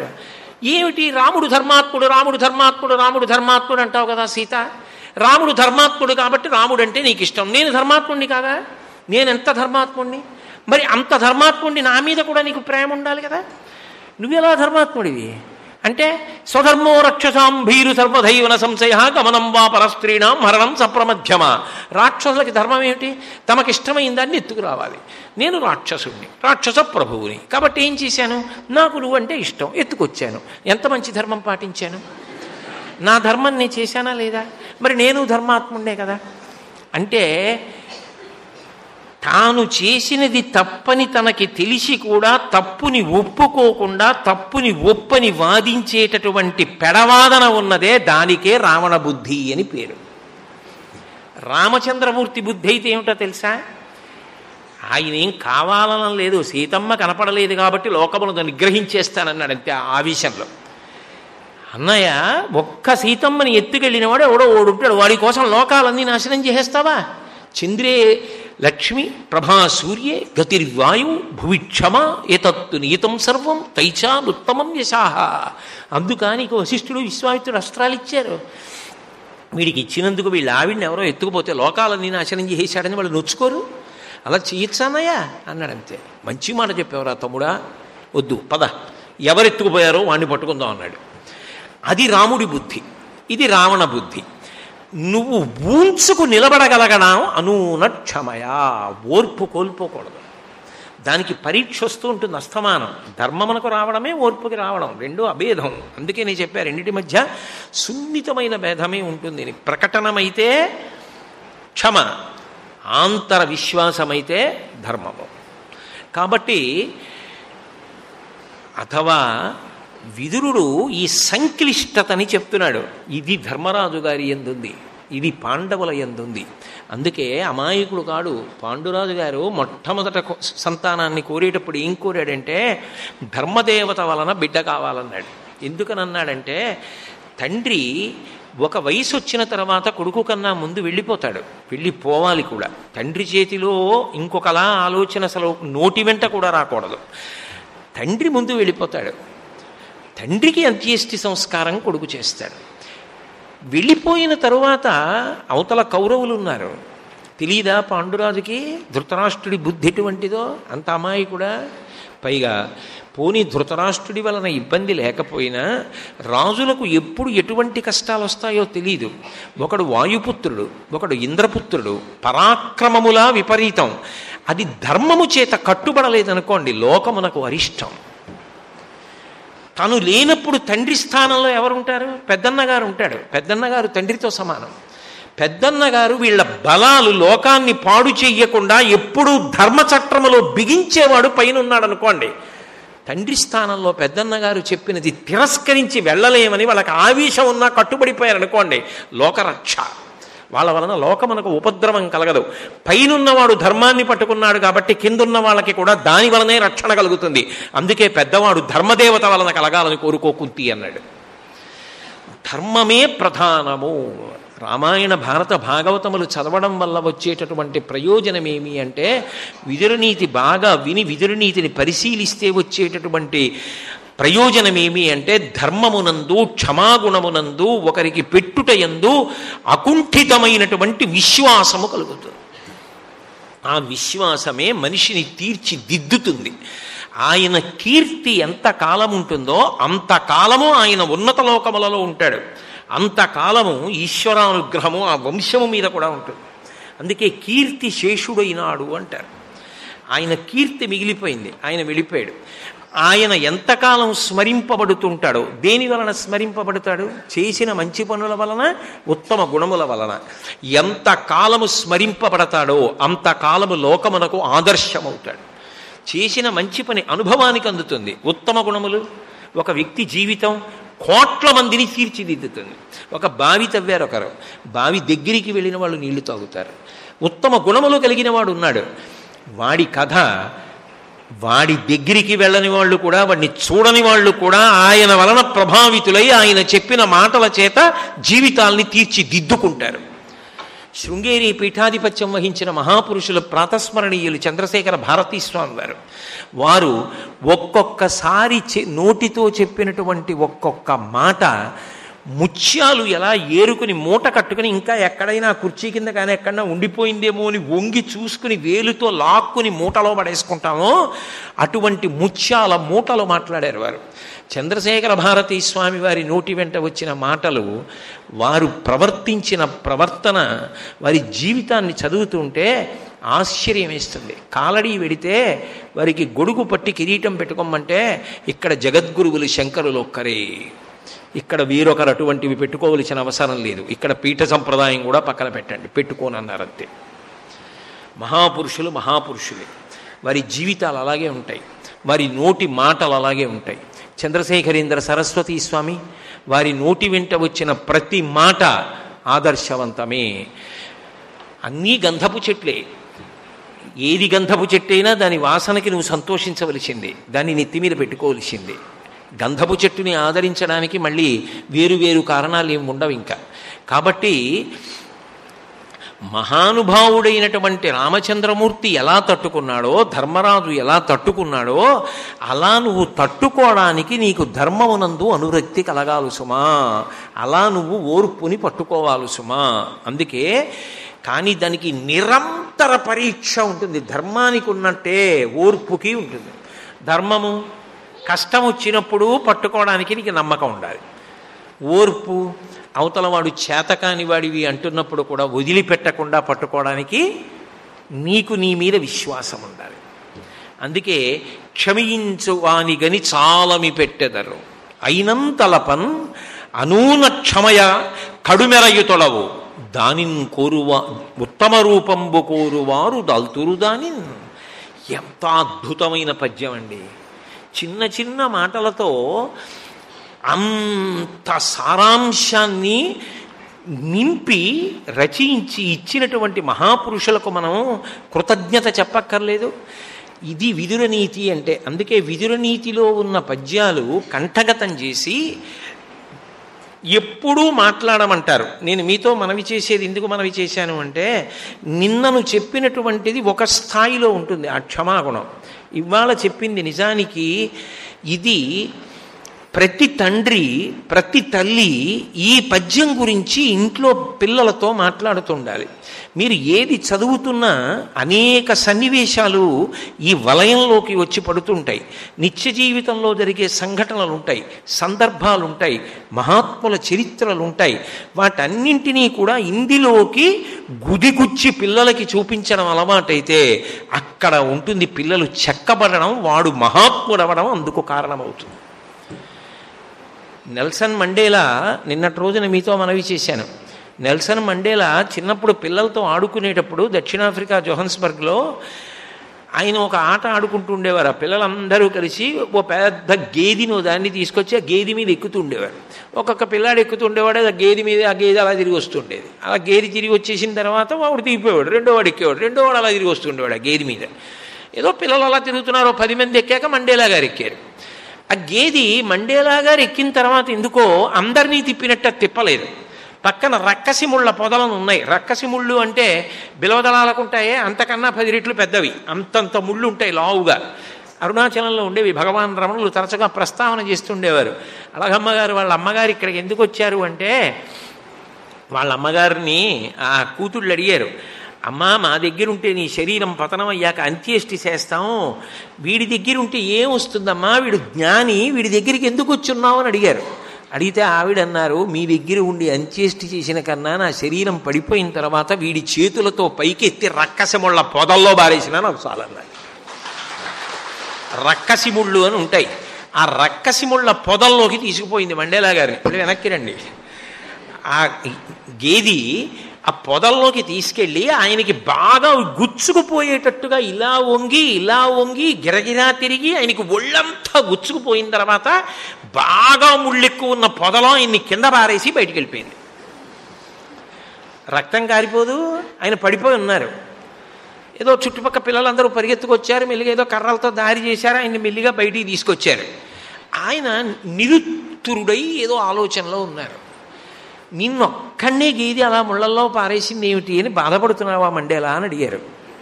ఆయన అన్నారు, కాదు, ఒక వ్యక్తి మనకి ఇష్టం లేకపోతే మీరంటే నాకు ఇష్టం లేదు అని కూడా చాలా సరళంగా చెప్పచ్చు. ఆ గేదికి నేను ఇష్టం లేకపోతే ఆ గేది నన్ను ముందే ఎక్కించుకోకుండా ఉండొచ్చు. కానీ ఎక్కించుకుని రక్కసిముళ్ళ పొదలలోకి తీసుకెళ్ళి నన్ను ఇంత హింస పెట్టి పారేసి వెళ్ళిపోయిందే. ఈ గేది ఇలా ప్రవర్తిస్తేనే నేను ఇంత బాధపడితే, మనిషినై పుట్టి ఇంకొకరితో విభేదించవలసి వచ్చినప్పుడు వాళ్ళు బాధపడేటట్టుగా నేను మాట్లాడడం ఎంత తప్పో నాకు అర్థమైంది. ఓర్పు ఎంత గొప్పదో అర్థమైందన్నారు. ఆయన జీవితమంతా సంఘటనని ఆధారం చేసుకుని ఓర్పు పట్టారు. ఎన్నడూ ఓర్పు నుంచి కిందకి రాలా. ఒక గేది ముళ్ళల్లో పారేస్తే అది మండేలాని మహాత్ముడిగా చెక్కింది. మీరు ఆ పద్యం మీ పిల్లలతో మాట్లాడుతూ ఒక్కొక్క సందర్భాన్ని పిల్లలకి చెప్తున్నారనుకోండి, పిల్లలు ఎంత గొప్పవాళ్ళుగా తయారవుతారు. ఏ ఆధారము లేకుండా, మనసుకి ఏ ఆలంబనం లేకుండా, ఏ ప్రబోధం లేకుండా వాళ్ళ మనసులు పవిత్రములు కమ్మంటే ఎక్కడి నుంచి వస్తాయి? తింటున్నదా పులిసిపోయినటువంటి గంజి, తాగుతున్నదా 12 రోజుల క్రితం పులియపెట్టిన మజ్జిగ, మరునాడు వాంతులు అవ్వకపోతే ఏమవుతాయి? నువ్వు ఏం తిన్నావో దాన్ని బట్టి ఆరోగ్యం, నువ్వు ఏం చదివావో ఏం విన్నావో దాన్ని బట్టి నీకు సంకల్పాలు, నీ మంచితనం, నీ శీల వైభవం ఆధారపడి ఉంటాయి. బిడ్డలకి ఏమీ చెప్పకుండా నాబోటిగాడు బిడ్డలు మంచివాళ్ళు కావాలంటే ఎలా తయారవుతారు? విదురనీతిలో ఉన్నటువంటి పద్యములను పెద్దవారందరూ కూడా కంఠగతం చేసుకుని ఒక్కొక్క పద్యం గురించి మాట్లాడుతుంటే దాని వలన పిల్లల యొక్క శీల వైభవము చెక్కబడుతుంది, వ్యక్తిత్వ వికసనమును పొందుతారు. వేరొక్కసారి ఆ పద్యం అని అక్కడతో ఇంకా పద్యాన్ని వదిలేస్తాను. క్షమించువానిగని చాలమి పెట్టెదరు, అయినంతలపన్ అనూన క్షమయ కడు మెరయు తొడవు, ఉత్తమ రూపంబు కూరువారు దల్తురు దాని. కానీ పద్యం రాయడం కూడా మాట్లాడుతున్నట్టే రాశారు. అది నిజంగా ఏమి అద్భుత ప్రజ్ఞా విశేషం. అలాగే ఒక్కొక్క పద్యంలో ఒక్కొక్క కోణంలో చెక్కుతారు. విదురుడు చెప్పిన ప్రతి పద్యం తిన్నగా ధృతరాష్ట్రుడికి అన్వయం, ధర్మరాజుకి అన్వయం. కానీ మీరు తరచి చూస్తే ఆ పద్యం ఒక్క వాళ్ళకే కాదు అన్వయం, అది ద్వాపర యుగంలో చెప్పినా కలియుగం కాదు, ఏ యుగంలో ఏ దేశంలో ఏ కాలంలో ఎవరు ఎక్కడ ఉన్నప్పటికీ వాళ్ళందరికీ ఆ పద్యం అన్వయం. అందరూ తమ శీలాల్ని జీవితాల్ని దిద్దుకోవడానికి అవి ఆధార భూమికలు, సోపానాలు. అంత గొప్ప ప్రబోధం చేశాడు ఆ రోజు రాత్రి. ధృతరాష్ట్రుడికి నిద్ర పట్టకపోవడం కాదు, కానీ మనందరికీ ఎంత ఉపకారమైందో చూడండి. ఒక్కొక్కసారి ఒక దుర్మార్గుడికి నిద్ర పట్టకపోయినా వచ్చినవాడు మహాత్ముడైతే మాత్రం ఇంత ప్రయోజనం కలుగుతుంది. ఇలా ఉంది. అందుకే చెరుకు కర్రని మరలో పెట్టి తిప్పినా, కత్తి పెట్టి నరికినా, నోట్లో పెట్టి నవిలినా అది తీయటి రసాన్ని వదులుతుందని అవతలవాడు అర్ధరాత్రి పిలిచి అడిగినా ఆయన నోటి వెంట ఇటువంటి మంచి మాటలు వచ్చాయంటే విదురుని యొక్క శీల వైభవం ఎంత గొప్పదై ఉంటుందో ఊహించవచ్చు కదా. కాబట్టి ఆయన అంటాడు, పాడి తప్పక వలయు సొమ్ములను అపాత్రములకీగి పాత్రములకు పెట్టకునికి అనగా ఎట్లన రెండు విధముల కీడు తొడరు ధరణీనాథ అన్నాడు. ఇది ఒక స్థాయికి వచ్చిన వాళ్ళతో మాట్లాడాడు. యవ్వనంలో ప్రవేశించిన తరువాత అర్ధ సముపార్జనం ఉంటుంది. ఏదో డబ్బు సంపాదించాలి, డబ్బు సంపాదించకుండా ఎలా? డబ్బు సంపాదించకుండా జీవితం నడవదు కూడా. ధనమూలమిదం జగత్. డబ్బుని ఎవరు తిట్టలేదు. చాలామంది పాపిష్టి డబ్బు అంటారు. డబ్బు కాదు పాపిష్టిది, మనసు పాపిష్టిది. సంకల్పాలు మంచివి కాకపోతే అదేం చేస్తుంది? డబ్బులుండి మంచి పనులు చేస్తున్న వాళ్ళు ఎందరో ఉన్నారు, డబ్బులు లేకుండా చెడ్డ పనులు చేస్తున్న వాళ్ళు ఎందరో ఉన్నారు. డబ్బు ఏం చేసింది? డబ్బు ఏం చేయదు. డబ్బు పాడు చేయదు మనిషిని. దాన్ని సక్రమంగా వాడుకోవడం నీకొస్తే అది నిన్నే కాదు సమాజాన్ని కూడా అభ్యున్నతిలోకి తీసుకెళ్తాం. ఎంతమంది మహారాజులు తమకున్న ద్రవ్యాన్ని సక్రమంగా వినియోగించి శాశ్వతమైన కీర్తిని గణించారు. ₹1 ఉంటే పాడైపోయిన వాళ్ళు ఉన్నారు. అది మనిషి గుణాన్ని బట్టి ఉంటుంది కానీ డబ్బుని బట్టి ఉంటుందా? ఉండదు.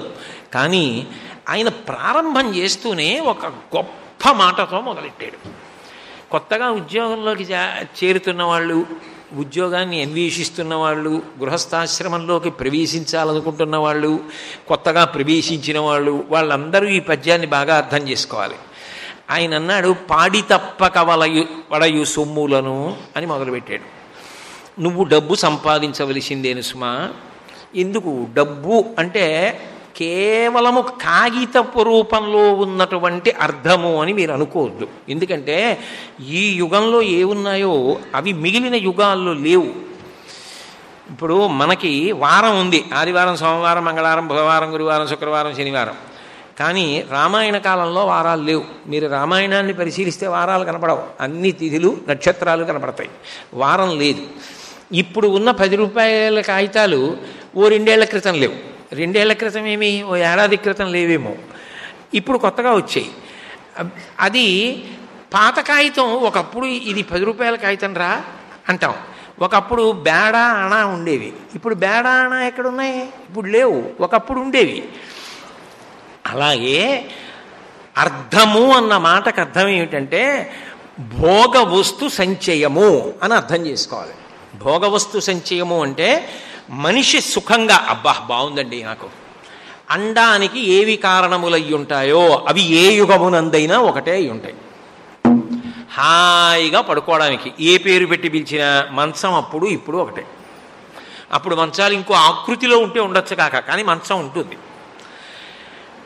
ఏదో మహారాజు గారు పడుకునే తల్పం ఒకలా ఉంటుంది, సామాన్యుడు పడుకునే మంచం ఓలా ఉంటుంది, డబ్బులున్నవాడు పడుకునే మంచం ఓలా ఉంటుంది, డబ్బు లేనివాడు మరత మంచం మీద పడుకుంటాడు. కానీ మంచం మాత్రం మంచం. అది భోగ సంచయంలోకి వస్తుంది. ఓ ఇల్లు, అమ్మయ్య ఓ గూట్లో ఉన్నాను, ఒక సుఖానికి కారణం.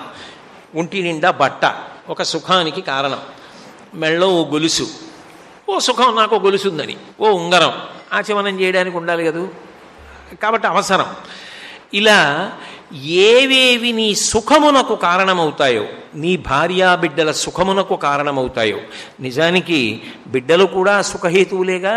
ఒక వయసు వచ్చేస్తుంది, వయసు వచ్చేసిన తర్వాత పక్కన ఎవరు ఉండి తీసుకెళ్ళిన కన్నా కొడుకు నాన్నగారండి రండి అని పక్కన నిలబడి నాన్నగారు నా భుజం మీద చెయ్యేసుకోండి అని కొడుకు భుజం మీద చెయ్యేస్తే గబగబా నడవగలిగిన కొడుకు నడవకుండా మెల్లిగా నడుస్తూ నాన్నగారి చేయి పట్టుకుని నడుస్తున్నాడు అనుకోండి, ఆ తండ్రికి ఎంత సంతోషంగా ఉంటుంది. అక్కడికి వచ్చాడు కొడుకని. అది సుఖం కాదని ఎవరు చెప్పారు? కడుపున కూతురు పుట్టింది, కన్యాదానం చేశావు, దశ పూర్వేషాం దశాపరేషాం, నాతో కలిపి ముందు తరాలు వెనక తరాలు 10 21 తరాల్ని తరింపచేస్తోంది. ఆమె నిన్ను అభ్యున్నతి పదం వైపు తీసుకెళ్తల్లా. కూతురు ఇంటికి వస్తే ఎంత సంతోషం. అందులో ఆడపిల్లకి తండ్రి మీద ఉండేటటువంటి ప్రేమ చాలా గొప్పగా ఉంటుంది. వ్యక్తము కాదు, తల్లితో ఎక్కువ ఉన్నట్టుంటారు, కానీ నాన్నగారండి అని దానికి అక్కర్లేకపోయినా వెళ్ళోసారి డైరీ తీసి చూశాను. 3 నెలల నుంచి ఒక్కరోజు ఖాళీ లేదు. ఇలా అయితే మీ ఆరోగ్యం ఏమవుతుందండి? ఎందుకండి ఇన్ని ప్రవచనాలు? మీ వయసు ఎంత అవుతోంది? ఎందుకండి ఈ ఉపన్యాసాలు? అమ్మ, నువ్వు నాన్నగారికి చెప్పట్లేదా? ఒరే, నువ్వు ఇక్కడే ఉంటున్నావు కదా, ఏం చూస్తున్నావురా నాన్నగారిని? ఎంత ఆర్తి పొందేస్తుందండి ఆడపిల్ల, ఎంత ప్రేమ! ఆ ప్రేమ నీకు ఊరట కాదా? అది సుఖస్థానం కాదా? నీ కోసం అహరహం ఆలోచించే భార్య సుఖస్థానం కాదా? అన్నదమ్ములు సుఖస్థానాలు కారా?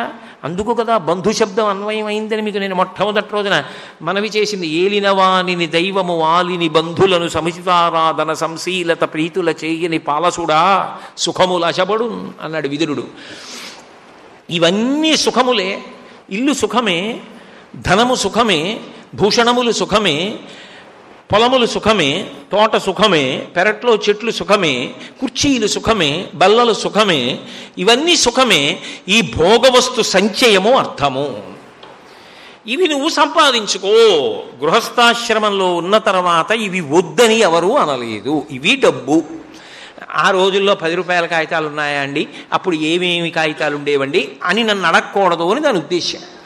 ఇవన్నీ ఉన్నాయి. అవి సంపాదించుకోవడానికి అప్పుడు ఏమున్నాయో అది సంపాదించుకున్నాడు. కానీ ఆ సంపాదించుకునే ప్రయత్నం మాత్రం ఎప్పుడూ తప్పు కాదు. ఎందుకో తెలుసా?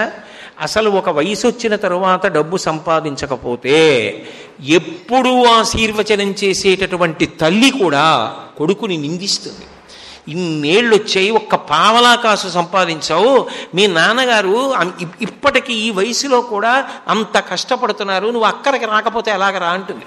అందుకంటుంది నీతిశాస్త్రం, మాతా నిందతి నాభినందతి పిత భ్రాతాన సంభాషతే భృత్యకుప్యతి నానుగచ్చతి సుత కాంతాపి నాలింగతే అర్ధప్రార్థన శంకయా నకురుతే సల్లాపమాత్రం సుహృత్ తస్మాత్ నైతికమర్థమార్జన శృణుసఖే విత్తేన సర్వే వశాః. డబ్బు సంపాదించవలసిందే. సంపాదించకపోతే మాతా నిందతి, అమ్మ కూడా నిందిస్తుంది. మాతా నిందతి నాభినందతి పిత, తండ్రి సంతోషంగా కొడుకు భుజం మీద చెయ్యేసి అక్కరకొచ్చావురా నాన్న అనడు. భ్రాతాన సంభాషతే, అన్నదమ్ములు మాట్లాడరు. వీడు పెరిగేసి తింటాడు మాతో పాటు, పావలాకా సంపాదించడంటాడు. భృత్యకుప్యతి, సేవకుడిని పిలిచి పని చెప్తే మీరు సంపాదించేది లేదు, నాకు ఇచ్చేది లేదు, మీ అన్నయ్యలేమో జీతం ఇస్తారు, పనులు మీరు చెప్తారంటాడు. భృత్యకుప్యతి నానుగచ్చతి సుత, కొడుకుని చదివించడానికి 1 రూపాయి వెచ్చించడానికి వీడు సంపాదించకపోతే తండ్రి బయటికి వెళ్ళి ఇంట్లోకి వస్తుంటే కొడుకు సంతోషంగా బయటికి వచ్చి నీళ్లు పట్టుకొచ్చి నాన్నగారు కాళ్ళు కడుక్కోండి అని ఎందుకంటాడు? నానుగచ్చతి సుత కాంతాపి నాలింగతే, ఆమె ఉత్తమురాలు, ధర్మపత్ని అయినా ఒక్క పావలా కాసు సంపాదించకుండా బరువైపోయి కూర్చుంటే ఆమె మాత్రం ప్రియమార ఎలా కౌగిలించుకుంటుంది? అందుకే కాంతాపి నాలింగతే అర్ధప్రార్థన శంకయా నకురుతే సల్లాపమాత్రం. వాడు ఉత్తముడు, స్నేహితుడు, సుహృత్, చాలా మంచివాడు. కానీ కనపడ్డప్పుడు అలా ఏమాయ్ ఓ 100 ఇస్తాయంటే అంటుంటే ఎన్నాళ్ళు ఇస్తాడు? ఎంత మంచి స్నేహితుడైనా ఈయన ఇట్నుంచి వస్తుంటే ఆయన ఇట్నుంచి వస్తుంటే ఆయన ఇటే వెళ్ళవలసి వచ్చినా పక్క సందులో వెళ్ళిపోతాడు. ఈయన ఒకవేళ ఏమాయ్ అని పిలిచినా విననట్టుగా వెళ్ళిపోతాడు. ఎందుకని? అస్తమానం డబ్బడిగితే ఆవిడ ఇవ్వగలడు. అర్ధప్రార్థన శంకయా నకురుతే సల్లాపమాత్రం సుహృత్తు తస్మాత్, ఆ కారణం చేత డబ్బు సంపాదించు, కానీ నైతికమర్థమార్జన శృణు సఖే, ఓ స్నేహితుడా, ధర్మం వదిలిపెట్టి డబ్బు మాత్రము సంపాదించవద్దు. అది నీ సుఖమునకు ఆత్మోన్నతికి కారణము కాదు. ఉయ్యాల ఎక్కి ప్రయాణం చేసిన వాడు కాశీ వెళ్ళడు. ఎద్దుల బండి ఎక్కినా ఎప్పటికో అప్పటికి కాశీ వెడతాడు. ఒక ఆయన ఎద్దుల బండి ఎక్కాడు, అంతకన్నా వేగంగా పెడుతుంది లేవా, నేను ప్రయాణం మొదలెట్టానని ఒక ఆయన ఉయ్యాల ఎక్కాడు. ఆయన ఇంట్లో ఆయన 2 రోజులు ఊగాడు. 2 రోజులు ఊగి చట్టాలను ఎప్పెట్టిన తర్వాత దిగి ఎక్కడున్నానన్నాడు. ఎక్కడుంటాడు? ఊగుతూనే ఉన్నాడు, అది ప్రయాణమే, ఊగుతూనే ఉన్నాడు. ఎక్కడుంటాడు? ఎక్కడెక్కాడో అక్కడే ఉంటాడు. ఎద్దుల బండి ఎక్కినా ఎక్కడికి వెళ్ళాడు? కాశీ వెళ్ళాడు. ఉయ్యాల ఎక్కినవాడు ఎలా వెళ్ళాడో ధర్మము చేత ముడి విడిపోయిన అర్థమున్నవాడు అలాగే లక్ష్యమును చేరడు. అందుకే గుళ్ళో కెడితే మనం కొత్తగా చెప్పక్కర్లేదు, ఋషులే చెప్పేశారు. ధర్మార్థ కామమోక్ష చతుర్విధ పురుషార్థ ఫలసిద్ధ్యర్థం. ధర్మము చేత అర్థము ముడిపడిపోవాలి, ధర్మము చేత కామము ముడిపడిపోవాలి. ఈ రెండు ధర్మము చేత ముడిపడిపోతే నువ్వు మోక్షానికి కొత్తగా ప్రయత్నం చెయ్యక్కర్లేదు, వస్తుంది. నేను తరచుగా అంటూ ఉంటాను, ఏదో ఓ కర్ర ఇచ్చి ఓ 8 అడుగుల కర్ర ఇచ్చారు, 4 సమాన భాగములు చెయ్యండి అన్నారు. మీరు ఏం చేస్తారు? ఆ కర్ర అక్కడ పెట్టి 2 అడుగులు కొలత చూసుకొని కత్తి పెట్టి నరికారు. ఓ మొక్క వచ్చింది 2 అడుగులు, 6 అడుగులు ఉంది. పక్కన పెట్టి మళ్ళీ 2 అడుగులు నరికారు. ఇంకో మొక్క వచ్చింది, 4 అడుగుల మొక్క ఉంది. అక్కడ పెట్టి మధ్యలో 2 అడుగుల దగ్గర నరికారు. ఎన్ని ముక్కలు వస్తాయి? 2 ముక్కలు వస్తాయి. 3 మాటలు నరికారు, 4 ముక్కలు వచ్చాయి. 4 ముక్కల కోసం 4 మాటలు నరకరు కదా. అర్థము ధర్మముతో, కామము ధర్మముతో ముడిపడి ఈ 3 ధర్మముతో ఏకీకృతమై నిలబడ్డాయనుకోండి, 4వ ముక్క తనంత తాను వచ్చేస్తుంది మోక్షం. ధర్మమునకు అర్ధకామములు ముడిపడాలి. అందుకే సంపాదించేటప్పుడు ధర్మచట్రంలో ఇమిడిందా? ఇమిడింది, నువ్వు లక్ష్యాన్ని పొందావు. ఖర్చు పెట్టేటప్పుడు కూడా ధర్మచట్రంలో ఇమిడిందా? ఇమిడింది, ఏం బాధలేదు. కామము, మనసులో కోరిక పుట్టింది, అది సంకల్ప వికల్ప సంఘాతం, రకరకాలు చెప్తూనే ఉంటుంది. దాని పనే లేదు, ఉన్నదే అందుకు. అది అలా ఏదో చెప్తూనే ఉంటుంది, అది చెప్పకుండా ఏమి ఉండదు. అది ఆఖరికి స్వప్నావస్థలో కూడా చెప్తుంది, సుషుప్తిలో వెళ్ళిపోతేనే నోరు మూసు కూర్చుంటుంది. కాబట్టి అది చెప్తూ ఉంటుంది. చెప్పు, వింటాను. ఇది చేద్దామంటావా? నీకు ఇది కావాలా? ధర్మచట్రంలో ఇముడుతుందా? ఇమడదు, చెయ్యను. నువ్వు పీక్కో, నేను ఇవ్వలేను, పో. నీ మనసుతో నువ్వు మాట్లాడడం నేర్చుకోనంతకాలం నువ్వు సాధనలో ముందుకెళ్ళలేవు అంటారు భగవాన్ రమణులు. అందుకే నీ మనసు చెప్తున్న దానితో నువ్వు మాట్లాడాలి. అందుకే మీరు వాగ్గేయకారుల్లో త్యాగరాజు గారు, శ్యామశాస్త్రి గారు వీళ్ళ కీర్తనలు చూస్తే మనసు తప్పు ఆలోచనలు చెప్తే మనసా ఎందుకే ఈ ఆలోచనల్ని నిందిస్తారు. మనసా ఎంత మంచి మాట చెప్పావే అంటారు. మహానుభావుడు సదాశివ బ్రహ్మేంద్రులు మానస సంచరరి బ్రహ్మణి మానస సంచరరి అంటారు. ఆ మనసు ఎందు బ్రహ్మము తిరుగుతూ ఉండాలి. కాబట్టి అది ఆ మనసే బంధనమునకు కానీ మోక్షమునకు కానీ కారణమవుతూ ఉంటుంది. ధర్మచట్రములోకి వచ్చేటట్టుగా సంపాదించడం, ధర్మచట్రంలోకి వచ్చేటట్టుగా ఖర్చు పెట్టడం, ధర్మచట్రంలోకి వచ్చిన కోరిక అయితే తీర్చుకోవడం, పట్టని కోరిక అయితే వదిలిపెట్టేయడం. ఈ ప్రజ్ఞ నీకు ఏర్పడితే అదే మోక్షమునకు హేతువు. అందుకు పాడి తప్పక వడయు సొమ్ములను, డబ్బు సంపాదించవద్దని ఎవరనలేదు, కానీ అది ధర్మచట్రములో పట్టనిదైనప్పుడు అదంతా పాపమే అయి కూర్చుంటుంది. అది జీవుణ్ణి తరించనివ్వదు, అది అడ్డొస్తుంది. అలా కాకుండా ఉండాలంటే పాడి తప్పక వడయు సొమ్ములను సంపాదించేటప్పుడు ధర్మంతో ముడిపడిందో లేదో 1కి 10 మార్లు చూసుకుని సంపాదించు. ధృతరాష్ట్రుడు అలా సంపాదిస్తున్నాడా? పాండుపుత్రుల యొక్క రాజ్యం ఆయనకి ఎందుకు అధర్మ మార్గంలో కదూ సంపాదించాలని ప్రయత్నిస్తున్నాడు. ఈ సంపాదించాలనుకున్న నీ కోరిక 13 ఏళ్ళు అలా సంపాదించి కొడుక్కి ఇచ్చాను, నేను సంతోషంగా ఉన్నానన్న నీ ఆనందం కురుక్షేత్ర యుద్ధం వచ్చిన తర్వాత నిలబడుతుందా? ఆ తర్వాత నీ కీర్తి ప్రకాశిస్తుందా? నీ గురించి మంచిగా మాట్లాడుకుంటారా? ఎందుకు మాట్లాడుకోరు? నువ్వు సంపాదించినది ధర్మంతో ముడిపడలేదు. అందుకని ధృతరాష్ట్రుడిని ఉద్దేశించి మాట్లాడుతున్నాడు. అది ధర్మరాజు విషయంలో అయితే ధర్మంతో ముడిపడింది.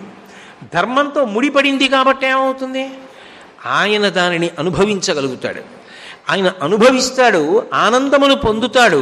తుట్టతుదన ఆయనలా సంపాదించి అనుభవించండి అన్న కథకి, కారణానికి ఆయనే హేతు అవుతాడు. కాబట్టి పాడి తప్పక వడయు సొమ్ములను నువ్వు సంపాదించవయా, సంపాదించవద్దని లోకంలో ఎవ్వరూ చెప్పలేదు. డబ్బు తప్పు కాదు. అర్థమనర్థం భావయ నిత్యం అన్నారు శంకరాచార్యులు వారు భజగోవిందంలో. అర్థము అనర్థము అన్న శంకర భగవత్పాదులే ఇంకొకలా అర్థం చేసుకుంటారేమో అని మళ్ళీ వెంటనే ఒక మాట చెప్పారు. మూఢజహీహిధనాగమ తృష్ణ కురు సద్బుద్ధిం మనసి వితృష్ణ యలహసే నిజ కర్మోపాత్తం వితంతేన వినోదయ చిత్తం అన్నారు. ఎక్కడో అక్కడ నీకు తృప్తి ఉండాలి మనిషికి. ఇది విదురుడు వేరొక పద్యంలో అంటాడు, కోపము నుబ్బును గర్వము వాపోవక యునికియు నిర్వ్యాపారత్వముననునవి కాపురుష గుణంబులండ్రు కౌరవనాథ అని చెప్పినప్పుడు కోపము ఉబ్బును గర్వము ఆపోవక యునికియు, ఆపోవక యునికియు అంటే తృప్తి లేకుండా బ్రతకడం, తృష్ణకి వశుడైపోవడం, ఎంత సంపాదించినా ఇంకా ఇంకా అగ్నిలో ఎంత నెయ్యి పోస్తే అగ్ని చల్లారుతుంది. పరస్పర విరుద్ధములు. నువ్వు ఎక్కడో అక్కడ నీళ్లు పొయ్యాలి, తృప్తి నువ్వు పొందాలి.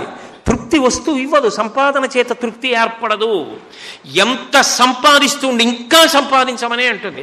అది ధర్మాన్ని వదిలిపెట్టి వస్తోందనుకోండి, అది బాగున్నట్టు కనపడుతుంది, కానీ ప్రమాదహేతు. కొంచెం ముతక సామెతే చెప్తున్నాను, కానీ ఒక్కొక్క రకమైన చర్మవ్యాధి వచ్చినప్పుడు గోక్కుంటే సుఖంగా ఉంటుంది, కానీ అదే పనిగా సుఖంగా ఉందని గోక్కున్నాడు అనుకోండి, చర్మం అంతా కూడా దెబ్బతిని పుళ్ళు ఏర్పడిపోయి నెత్తురు కారుతుంది. రామకృష్ణ పరమహంస ఒక మాట చెప్తారు, ధర్మాన్ని విడిచిపెట్టిన అర్థం ఎటువంటిదో తెలుసా?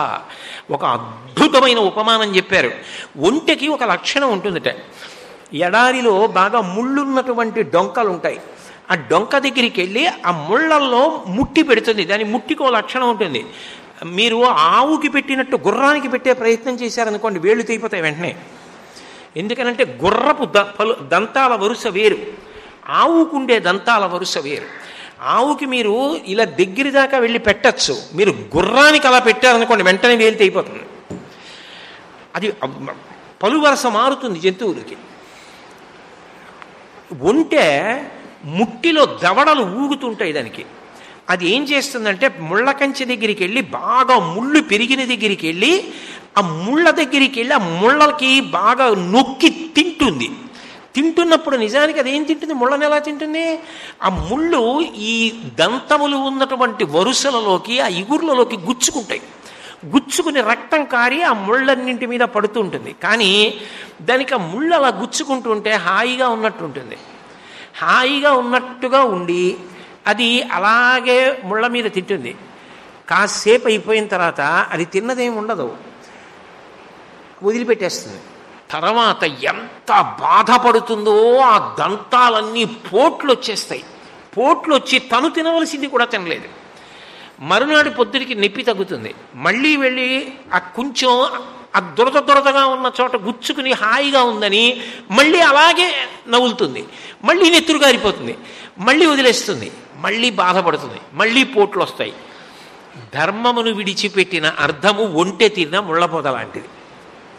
అది అప్పటికి బాగున్నట్టుంటుంది, కానీ అది శాశ్వత ప్రయోజనమును మనకూర్చదు. అందుకే కురు సద్బుద్ధిం మనసి వితృష్ణ. తృష్ణ నుంచి తప్పుకో. ఈశ్వరుడు ధర్మ మార్గంలో నీకు ఇచ్చిన దానితో నువ్వు తృప్తి పొందువు. అది నీ అభ్యున్నతికి కారణం. జీవాభ్యున్నతి అక్కడుంది. అది చెప్తున్నాడు విదురుడు. ధృతరాష్ట్ర, అక్కడ నువ్వు దారి తప్పావు.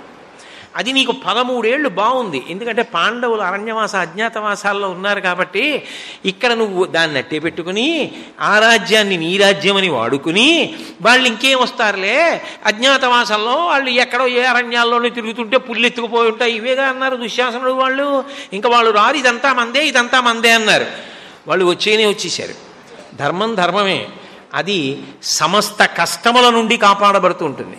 వాళ్ళు రావడం కూడా గో సంరక్షణ కోసం బయటకు వచ్చారు. వాళ్ళు వచ్చాక ఏమైంది? రాజ్యం ఒక్కటే పోలేదు, 100 ఒక్కడు మిగలలేదు గుడ్డిరాజు సేవ చేయడానికని గాంధారి గుండెలు బాదుకుని ఇచ్చింది. చివరికి ఏం మిగిలింది? స్త్రీ పర్వం చదువుతుంటే భయం వేస్తుంది. భారతం చదువుతున్నప్పుడు నిజంగా నేను చెప్తున్నది, స్త్రీ పర్వం చూస్తే జంకు పుడుతుంది. గాంధారి యుద్ధభూమిలోకి వెడుతుంది ఎవరెవరు గుర్తుపట్టడం కోసమని. ద్రోణాచార్యుల వారి పాదాలు మాత్రం ఉంటాయి, కాళ్ళన్ని నక్కలు అవి పీక్కు తినేస్తాయి. పాదములను గుర్తుపట్టి ద్రోణుడి పాదములు కదా అంటుంది. గురువు సమస్త భూమండలంలో ఎన్నో దేశాల నుంచి వచ్చి ఆ పాదములకు నమస్కరించి విలువిద్య నేర్చుకున్నారు. చిట్ట చివరికి యుద్ధభూమిలో పడిపోతే రాబందులు తినేసాయి, నక్కలు తినేసాయి, పాదాలు మిగిలాయి. దుర్యోధనుడితో కలిసి యుద్ధం చేసి ద్రోణుడు అంతటి వాడు అలా పడిపోయాడు. అంటే వాళ్ళు పడిపోవడానికి కారణం ఉంది, అవతార పరిసమాప్తం అయిపోవాలి. అర్జునుడితో కలిసి యుద్ధం చేస్తే వాళ్ళ మరణానికి కారణం ఎలా వస్తుంది? అవతల వీళ్ళని చంపడానికి వచ్చినవాడు అవతల వైపు ఉన్నాడు. ఆ వరం పూర్తయిపోవాలంటే యువతల వైపు వస్తే తప్ప వాళ్ళ తేజస్సుల్లోకి వాళ్ళు వెళ్ళిపోరు. అందుకని ఇటు ఉండాలి, తప్పదు. కానీ నేను ఎందుకు మనవి చేస్తున్నానంటే 13 ఏళ్ళు బాగుంది, ఇదంతా మందే అనిపించింది, వాళ్ళు రారనిపించింది, వాళ్ళు వచ్చేశారు. తర్వాత ఏమైంది? గాంధారి ఆఖరికి ఎందుకు ఏడిచిందంటే గుడ్డిరాజును ఆదుకోవడానికి ఒక్క కొడుకు మిగలలేదు, నీ 5 కొడుకులు మిగిలారు కుంతి అని ఏడిచింది. 5 ఎందుకు మిగిలారు? కృష్ణుడు ఉన్నాడు కాబట్టి. లేకపోతే ధర్మరాజే బతకూడదు. నిజంగా చెప్పాలంటే ధర్మరాజుని కర్ణుడు ఎన్ని మాటలు పరిగెత్తించాడో మహాభారతంలో, ఇన్ని మాటలు చంపకుండా వదిలేశాడు. కృష్ణుని అనుగ్రహ విశేషం చేత బతికి బట్టకట్టారు 5. నాగాస్త్ర ప్రయోగం చేసినప్పుడు భూమిలోకి రథాన్ని దింపేయకపోతే అర్జునుడి కుత్తుక మాత్రం కత్తిరించుకుపోదు. మహానుభావుడు ఆయన ఉన్నాడు కాబట్టి కాపాడాడు. ఆయన ఎందుకున్నాడు? పక్షపాతానికి ఉన్నాడా? ధర్మం అటు ఉంది కాబట్టి ఉన్నాడు. ధర్మం ఉన్న వైపు ఏమైంది? శాశ్వతంగా మెరిసింది. ధర్మం లేని వైపు ఏమైంది? కొద్దిసేపు అలా మెరిసింది. దీపం ఆరిపోయే ముందు బాగా ప్రకాశిస్తుంది, అలా మెరిసింది. ఏమిటి ఉపయోగం? ధృతరాష్ట్ర చివరికి అది అయిపోతుంది. వద్దు, ఆ బాటలో వెళ్ళవద్దు, హెచ్చరిక చేస్తున్నాడు. అందుకు విదురునీతి అయింది. అది ధృతరాష్ట్రుడికి కాదు, అందరికీ. అందుకని పాడి తప్పక వడయు సొమ్ములను అలా సంపాదించడంలో జాగ్రత్తగా ఉండు. ముందు ఆ విషయాన్ని నీ కుటుంబ సభ్యులకి, నీ బిడ్డలకి బాగా నేర్పు. లేకపోతే ఉపద్రవం వచ్చిన తర్వాత తట్టుకోలేవు, బాధపడతావు. కాబట్టి పాడి తప్పక వడయు సొమ్ములను అపాత్రములకీ పాత్రములకు పెట్టకునికి అనగా ఎట్లన 2 విధముల కీడుదొడరు ధరణీనాదా. సంపాదించడం ఒక తప్పయింది. ఎందుకని? ధర్మం వదిలిపెట్టి సంపాదించావు. సంపాదించిన దాన్ని మళ్ళీ 2 రకాల తప్పులతో చేస్తున్నావు. ఏమిటి? ఎవరికి దాన్ని దానం చేయాలో వాడికి చేయలేదు, ఎవడికి దానం చెయ్యకూడదో వాడికి దానం చేశావు. ఇప్పుడు కూడా పాపాన్ని మూటకట్టుకున్నావు. చాలామంది దానం చేశాం కదండి తరించాం అనుకుంటారు. ఇచ్చాం కదండి తరించాం, అవతల వాడికి నేను ఆదుకున్నాం కదా తరించాం. అది అంతవరకు మంచిదే, నేను కాదు అంటలేదు, నేను విభేదించట్లేదు. కానీ దానికి ఒక పరిమితి ఉంటుంది. అందుకే అన్నిటికన్నా ఎక్కువ గురువుగారి సలహా ఎక్కడ కావలసి ఉంటుంది అంటే ఉన్నది దానం చేసేటప్పుడు యోగ్యతా నిర్ణయములో గురువు యొక్క పాత్ర చాలా చాలా అవసరమై ఉంటుంది. అందుకే శంకర భగవత్పాదులు సౌందర్యలహరిని పూర్తి చేస్తూ ఒక మాట అన్నారు. సరస్వత్యా లక్ష్మ్యా విధిహరి సపత్నో విహరతే రతే పాతివ్రత్యం శిథిలయతిరం ఏన వపుషా చిరంజీవన్నే వక్షపిత పశుపాశవ్యతికర పరానందాభిక్యం రసయతి రసం తద్భజనవాన్ అన్నారు. సరస్వత్యా లక్ష్మియా, సరస్వతి ముందు చెప్పి తర్వాత లక్ష్మీదేవిని చెప్పారు. అమ్మవారి దగ్గర ఉన్నప్పుడు కూడా కామాక్షి పరదేవత అనండి, లలితా పరాభట్టారిక అనండి, మీరు ఏ పేరుతో పిలిచినా నాకేం అభ్యంతరం లేదు.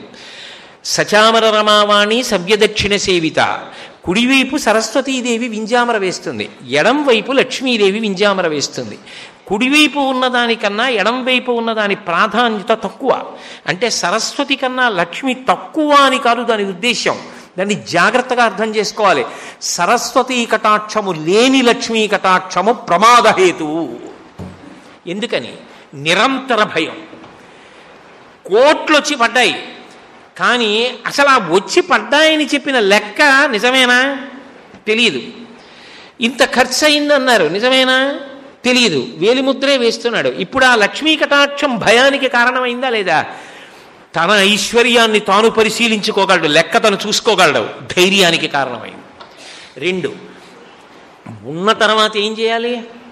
నీరు నిలబడిపోయిందనుకోండి దుర్గంధం వస్తుంది, నీరు ప్రవహించిందనుకోండి ఉపయోగపడుతుంది. కరెంట్ అంటే ప్రవహిస్తుంది, కరెన్సీ ప్రవహిస్తే ప్రయోజనాన్ని ఇస్తుంది. దాన్నో దానం చేయాలి. ఎవరికి దానం చేయాలి అంటే నీ బుద్ధితో కాదు నిర్ణయించుకోవలసిందే. అక్కడ గురువుల అనుగ్రహం కావాలి, వాళ్ళు చెప్పాలి.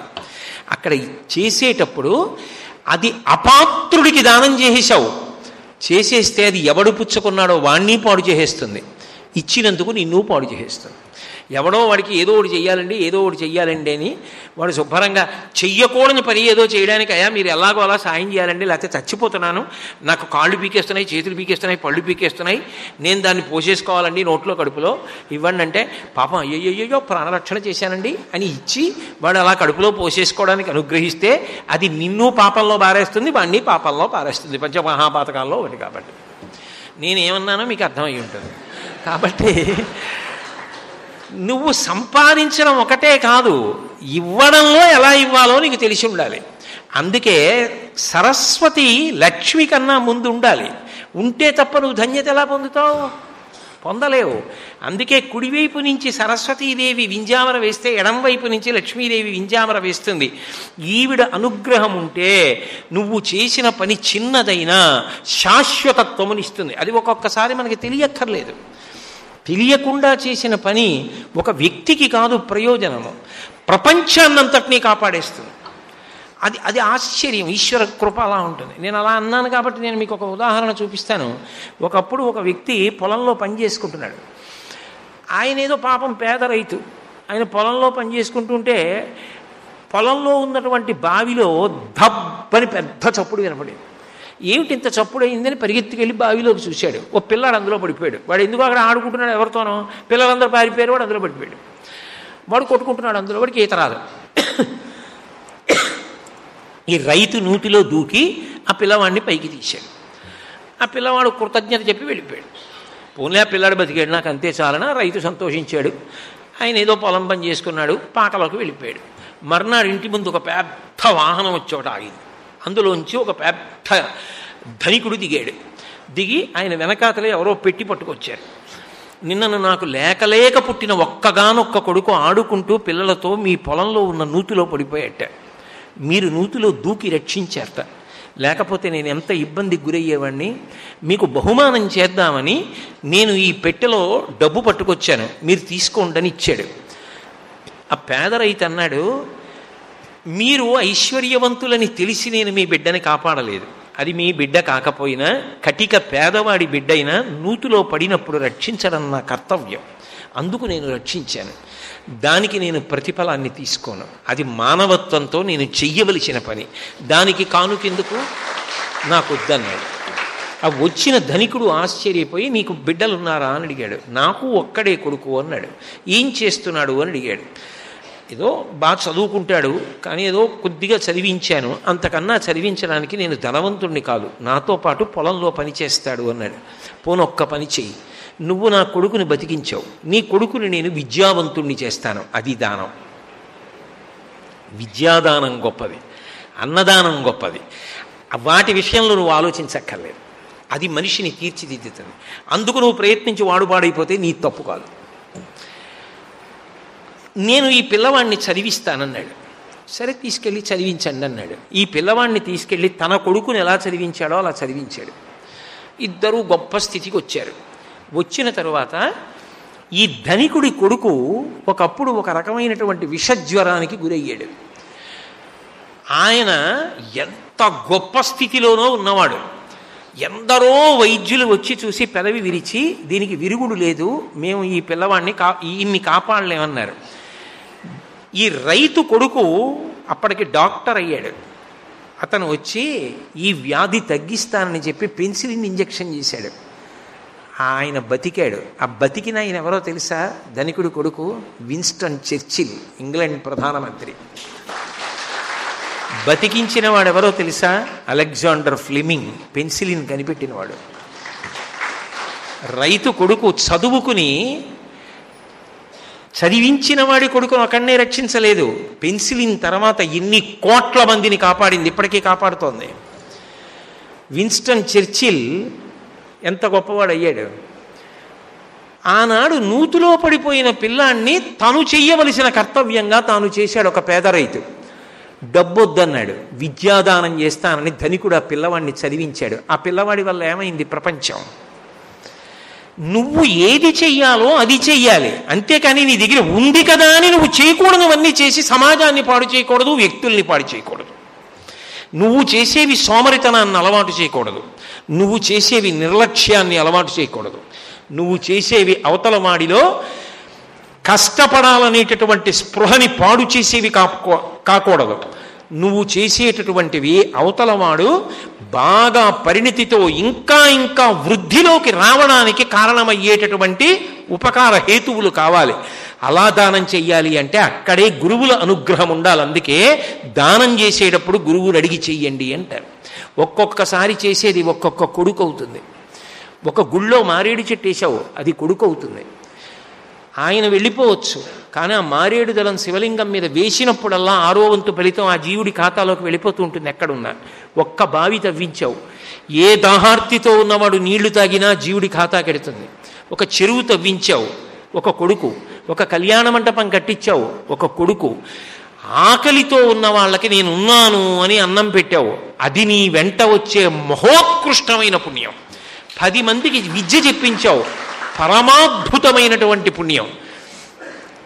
నేను ఇందాక చెప్పినటువంటి లాంటి కారణాలకి ఉంది, నేనేదో ఒకడికి ఇవ్వాలి కదా అని ఇచ్చావు, అది నిన్ను పతనం చేస్తుంది, అవతల వాణ్ణి పతనం చేస్తుంది.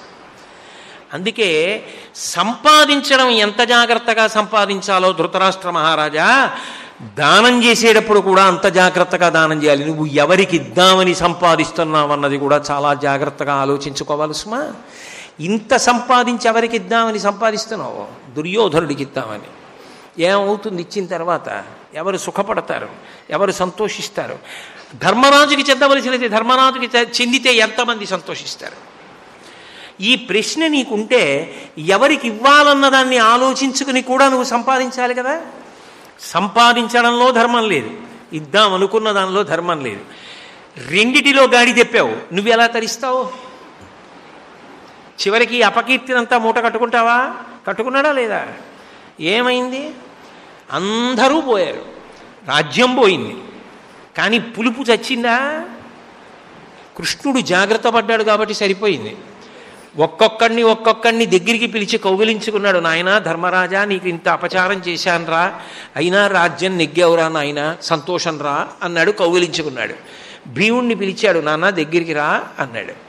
ఏడుస్తూ ఆ రోజున నీకంత అన్యాయం చేశారా, మా దుశ్శాసనుడు ఇలా చేశాడురా అంటున్నాడు. కానీ దుశ్శాసనుడి పట్ల భీముడు చేసిన ప్రతిజ్ఞ అవి గుర్తొచ్చాయి.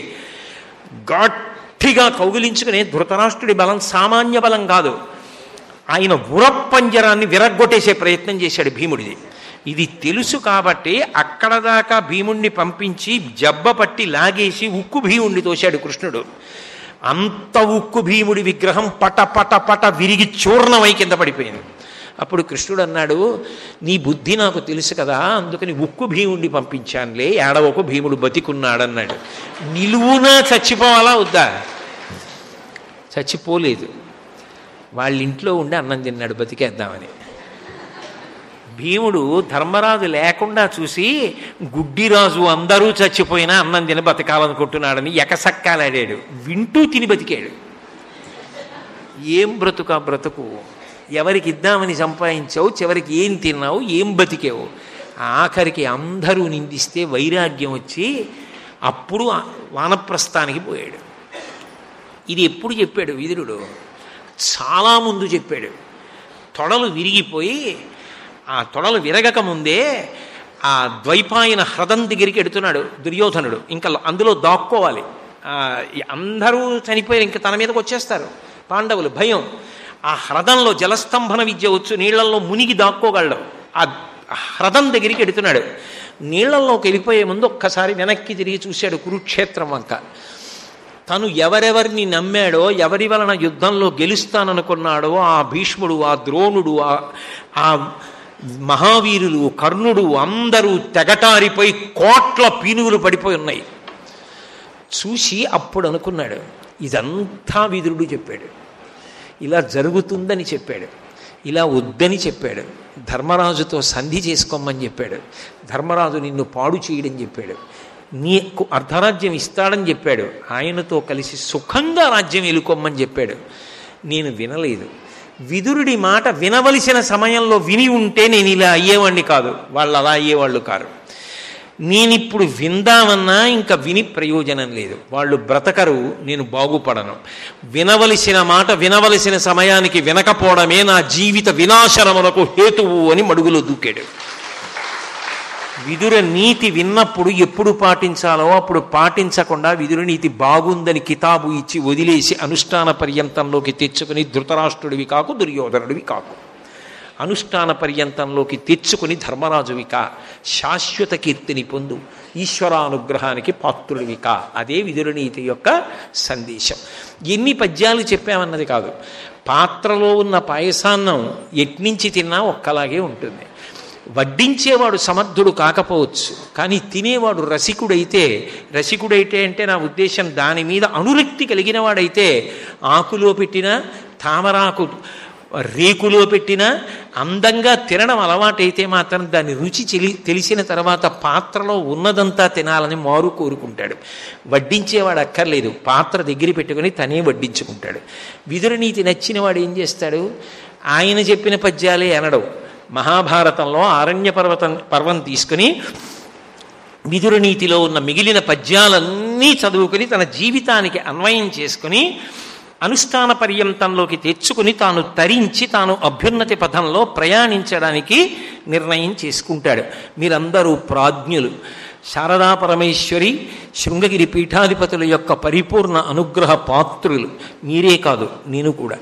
కాబట్టి మన అందరం కూడా ఆ శ్రీకృష్ణ పరమాత్మ యొక్క, శారదా పరమేశ్వరి యొక్క, జగద్గురువుల యొక్క నిర్హేతుక కృపా కటాక్ష వీక్షణముల చేత విదురనీతి యందు అనురక్తమైన మనస్సు కలిగి ధర్మానుష్ఠానము చేసి భగవంతుని యొక్క అనుగ్రహమునకు పాత్రులమై జీవితములను సఫలవంతము చేసుకొందుముగాక.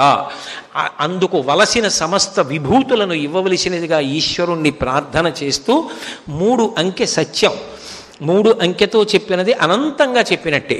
60 రోజులు చెప్పినట్టు, 100 రోజులు చెప్పినట్టు, 365 రోజులు చెప్పినట్టు. ఎందుకంటే 3 ముళ్ళేస్తే జీవితాంతం అంతే, 3 సార్లు ఆచమనం చేస్తే పూజ అయ్యే వరకు అంతే, 3 సార్లు శాంతి శాంతి శాంతి అంటే ఎప్పుడూ శాంతి. 3 రోజులు చెప్తే తక్కువ చెప్పినట్టు కాదు. మీరు ఎన్నాళ్ళు చెప్తే బాగుంటుంది అనుకుంటున్నారో అన్నాళ్ళు చెప్పినట్టు. దానికి మార్గమే 3 రోజులు చెప్పడం. కాబట్టి 3 రోజులే చెప్పారన్న మాట అన్నారనుకోండి, దోషం చేసినట్టు. 3 రోజులు చెప్పారు పరమానందం అన్నారనుకోండి, మీకు తత్వం అర్థమైనట్టు. కాబట్టి అలా మీరు అంటారని నాకు తెలుసు, అనరేమోనన్న భయం నాకు లేదు. కానీ 3 రోజులు నీతి చెప్పినప్పుడు కొంచెం కఠినంగా ఉంటుంది. అయినా మీరు ఇంత ప్రేమతో, ఇంత ఆదరణతో విన్నందుకు మీ అందరికీ నేను మనస్ఫూర్తిగా పేరు పేరున మీకు కృతజ్ఞతలు తెలియచేస్తున్నాను. నా ప్రవచనం పూర్తి చేసే ముందు 2 విషయాలు మనవి చేస్తాను, జాగ్రత్తగా అవధరించవలసిందిగా నా కోరిక. ఒకటి, ఇది నేను ప్రకటన చేసే ముందు అడగలేదు, కానీ స్వతంత్రించి చేస్తున్నా. ఒకప్పుడు నేను చేసిన ప్రవచనాలు ఇష్టం వచ్చినట్టుగా రికార్డ్ చేసి అధిక ధరలకి సీడీలు అవి అమ్మేసి ఏదో స్వార్థ ప్రయోజనాలు చూసుకునేవారు. అది చూసి నాకు అత్యంత అంతేవాసులైన వారు నెల్లూరు రాఘవేంద్రరావు గారు, హైదరాబాద్ శివశంకర్ అని సాఫ్ట్వేర్ ఇంజనీర్, ఇప్పుడు నాతో వచ్చారే రామలింగేశ్వరరావు గారు, ఆయన ఎయిర్పోర్ట్లో పనిచేస్తారు. ఆయన ఇటువంటి పెద్దలందరూ శ్రీ గురువాణి అని ఒక సంస్థని పెట్టి దాన్ని తయారు చేయడానికి ఎంత అవుతుందో అంతకి నిర్ణయించి ప్రభుత్వానికి పన్నులు అవి కట్టి అవి వాళ్ళు అమ్మి దాన్ని అలా విక్రయించినప్పుడు ఏమవుతోందంటే అప్పుడప్పుడు కొంత డబ్బు మిగులుతుంది. అది కొన్నాళ్ళు నేను దాని గురించి పట్టించుకోలేదు అనుకోండి, గురువుగారు 10,000 అయింది, 20,000 అయింది, ఏం చేద్దాం, 30,000 అయింది, ఏం చేద్దాం అంటే నేను ఏదో పట్టించుకోకుండా వదిలేస్తే ఒక్కొక్కసారి 50,000 అవ్వచ్చు. కానీ అది మాత్రం వ్యక్తిగత ప్రయోజనములకు ఎన్నడూ వినియోగింపబడలేదు. ఈ మధ్య కాలంలో హైదరాబాదులో 3 రోజుల పాటు సిద్ధి బుద్ధి కళ్యాణం చేశాం. ఆ కళ్యాణం చేసి 3 రోజులు విఘ్నేశ్వర షోడశనామ స్తోత్రం మీద ప్రవచనం చేసి కళ్యాణం చేసి ఆ కళ్యాణం చెయ్యడానికి కావలసినటువంటి ఖర్చు, దానికి సంబంధించిన వ్యయాన్నంతటినీ గురువాణి భరించింది. విశాఖపట్నంలో పార్వతీ కళ్యాణం చేస్తే దానికి ఎన్నో సంబారాలు గురువాణి డబ్బులోంచే ఖర్చు పెట్టారు. మొన్నను కాకినాడలో శారదా నవరాత్రులు చేస్తే అమ్మవారికి ముత్యాల దండలు, పగడాల దండలు, సువాసినులు పూజ చేసుకోవడానికి కన్నల్లేని ముత్యాలు, ఇటువంటి పదార్థాలన్నీ గురువాణిలో మిగిలిన డబ్బులోంచే వెచ్చించడం జరిగింది. అది నిజానికి ఎవరో ఒక్కరి కోసమో ఒకరికి ఓ రూపాయి సంపాదించి పెట్టడం కోసమో ఏర్పాటైన సంస్థ కాదు. నేను ఇన్ని వేల ప్రవచనాలు చేసినా హరిప్రసాద్ గారికి తెలుసు, దీని మీద నేను ఎన్నడూ ఒక్క నయా పైసా సంపాదించాల. ఈశ్వరుడు నాకు మాట్లాడే శక్తిని ఇచ్చాడు, ఆయనకి నైవేద్యంగా ఈ ప్రవచనాలు చేశాను. నాకు ఆ ప్రవచనం చేయడం ఒక సంతోషం. సాయంకాలం వేళ ఆ శాస్త్రమునకు కట్టుబడి మాట్లాడి ఇంటికి వెళ్ళిన తర్వాత నా బనీని చెమట పడితే, ఈశ్వరా మీ స్తోత్రంలో ఇవాళ 1 గంటన్నర నేను డస్సిపోయాను, నా జన్మకి ఇది చాలని సంతోషించడానికి ప్రవచనం చేశానంతే. కాబట్టి దయచేసి ఆ గురువాణి స్టాల్ బయట పెట్టి క్యాసెట్స్ అమ్ముతున్నాడు, దాని గురించి మీరెవ్వరూ మనసులో భిన్నాభిప్రాయం పెట్టుకోకుండా ఉండడం కోసం ఇవి ఇలా అమ్మి ఏదో డబ్బులు సంపాదించుకుంటారులా ఉంది అని అనుకోకూడదని ఈ ప్రకటన చేశాను తప్ప అన్యమైన ఉద్దేశ్యం కాదు. మంగళాశాసన పరై మదాచార్య పురోగమై సర్వైశ్చ పూర్వైరాచార్యై సత్కృతాయాస్తు మంగళం. మంగళం కోసలేంద్రాయ మహనీయ గుణాత్మనే చక్రవర్తి తనూజాయ సర్వభౌమాయ మంగళం. ఉమాకాంతాయ కాంతాయ కామితార్థప్రదాయినే శ్రీగిరీశాయ దేవాయ మలినాథాయ మంగళం. సర్వం శ్రీ ఉమామహేశ్వర పరబ్రహ్మార్పణమస్తు. స్వస్తి.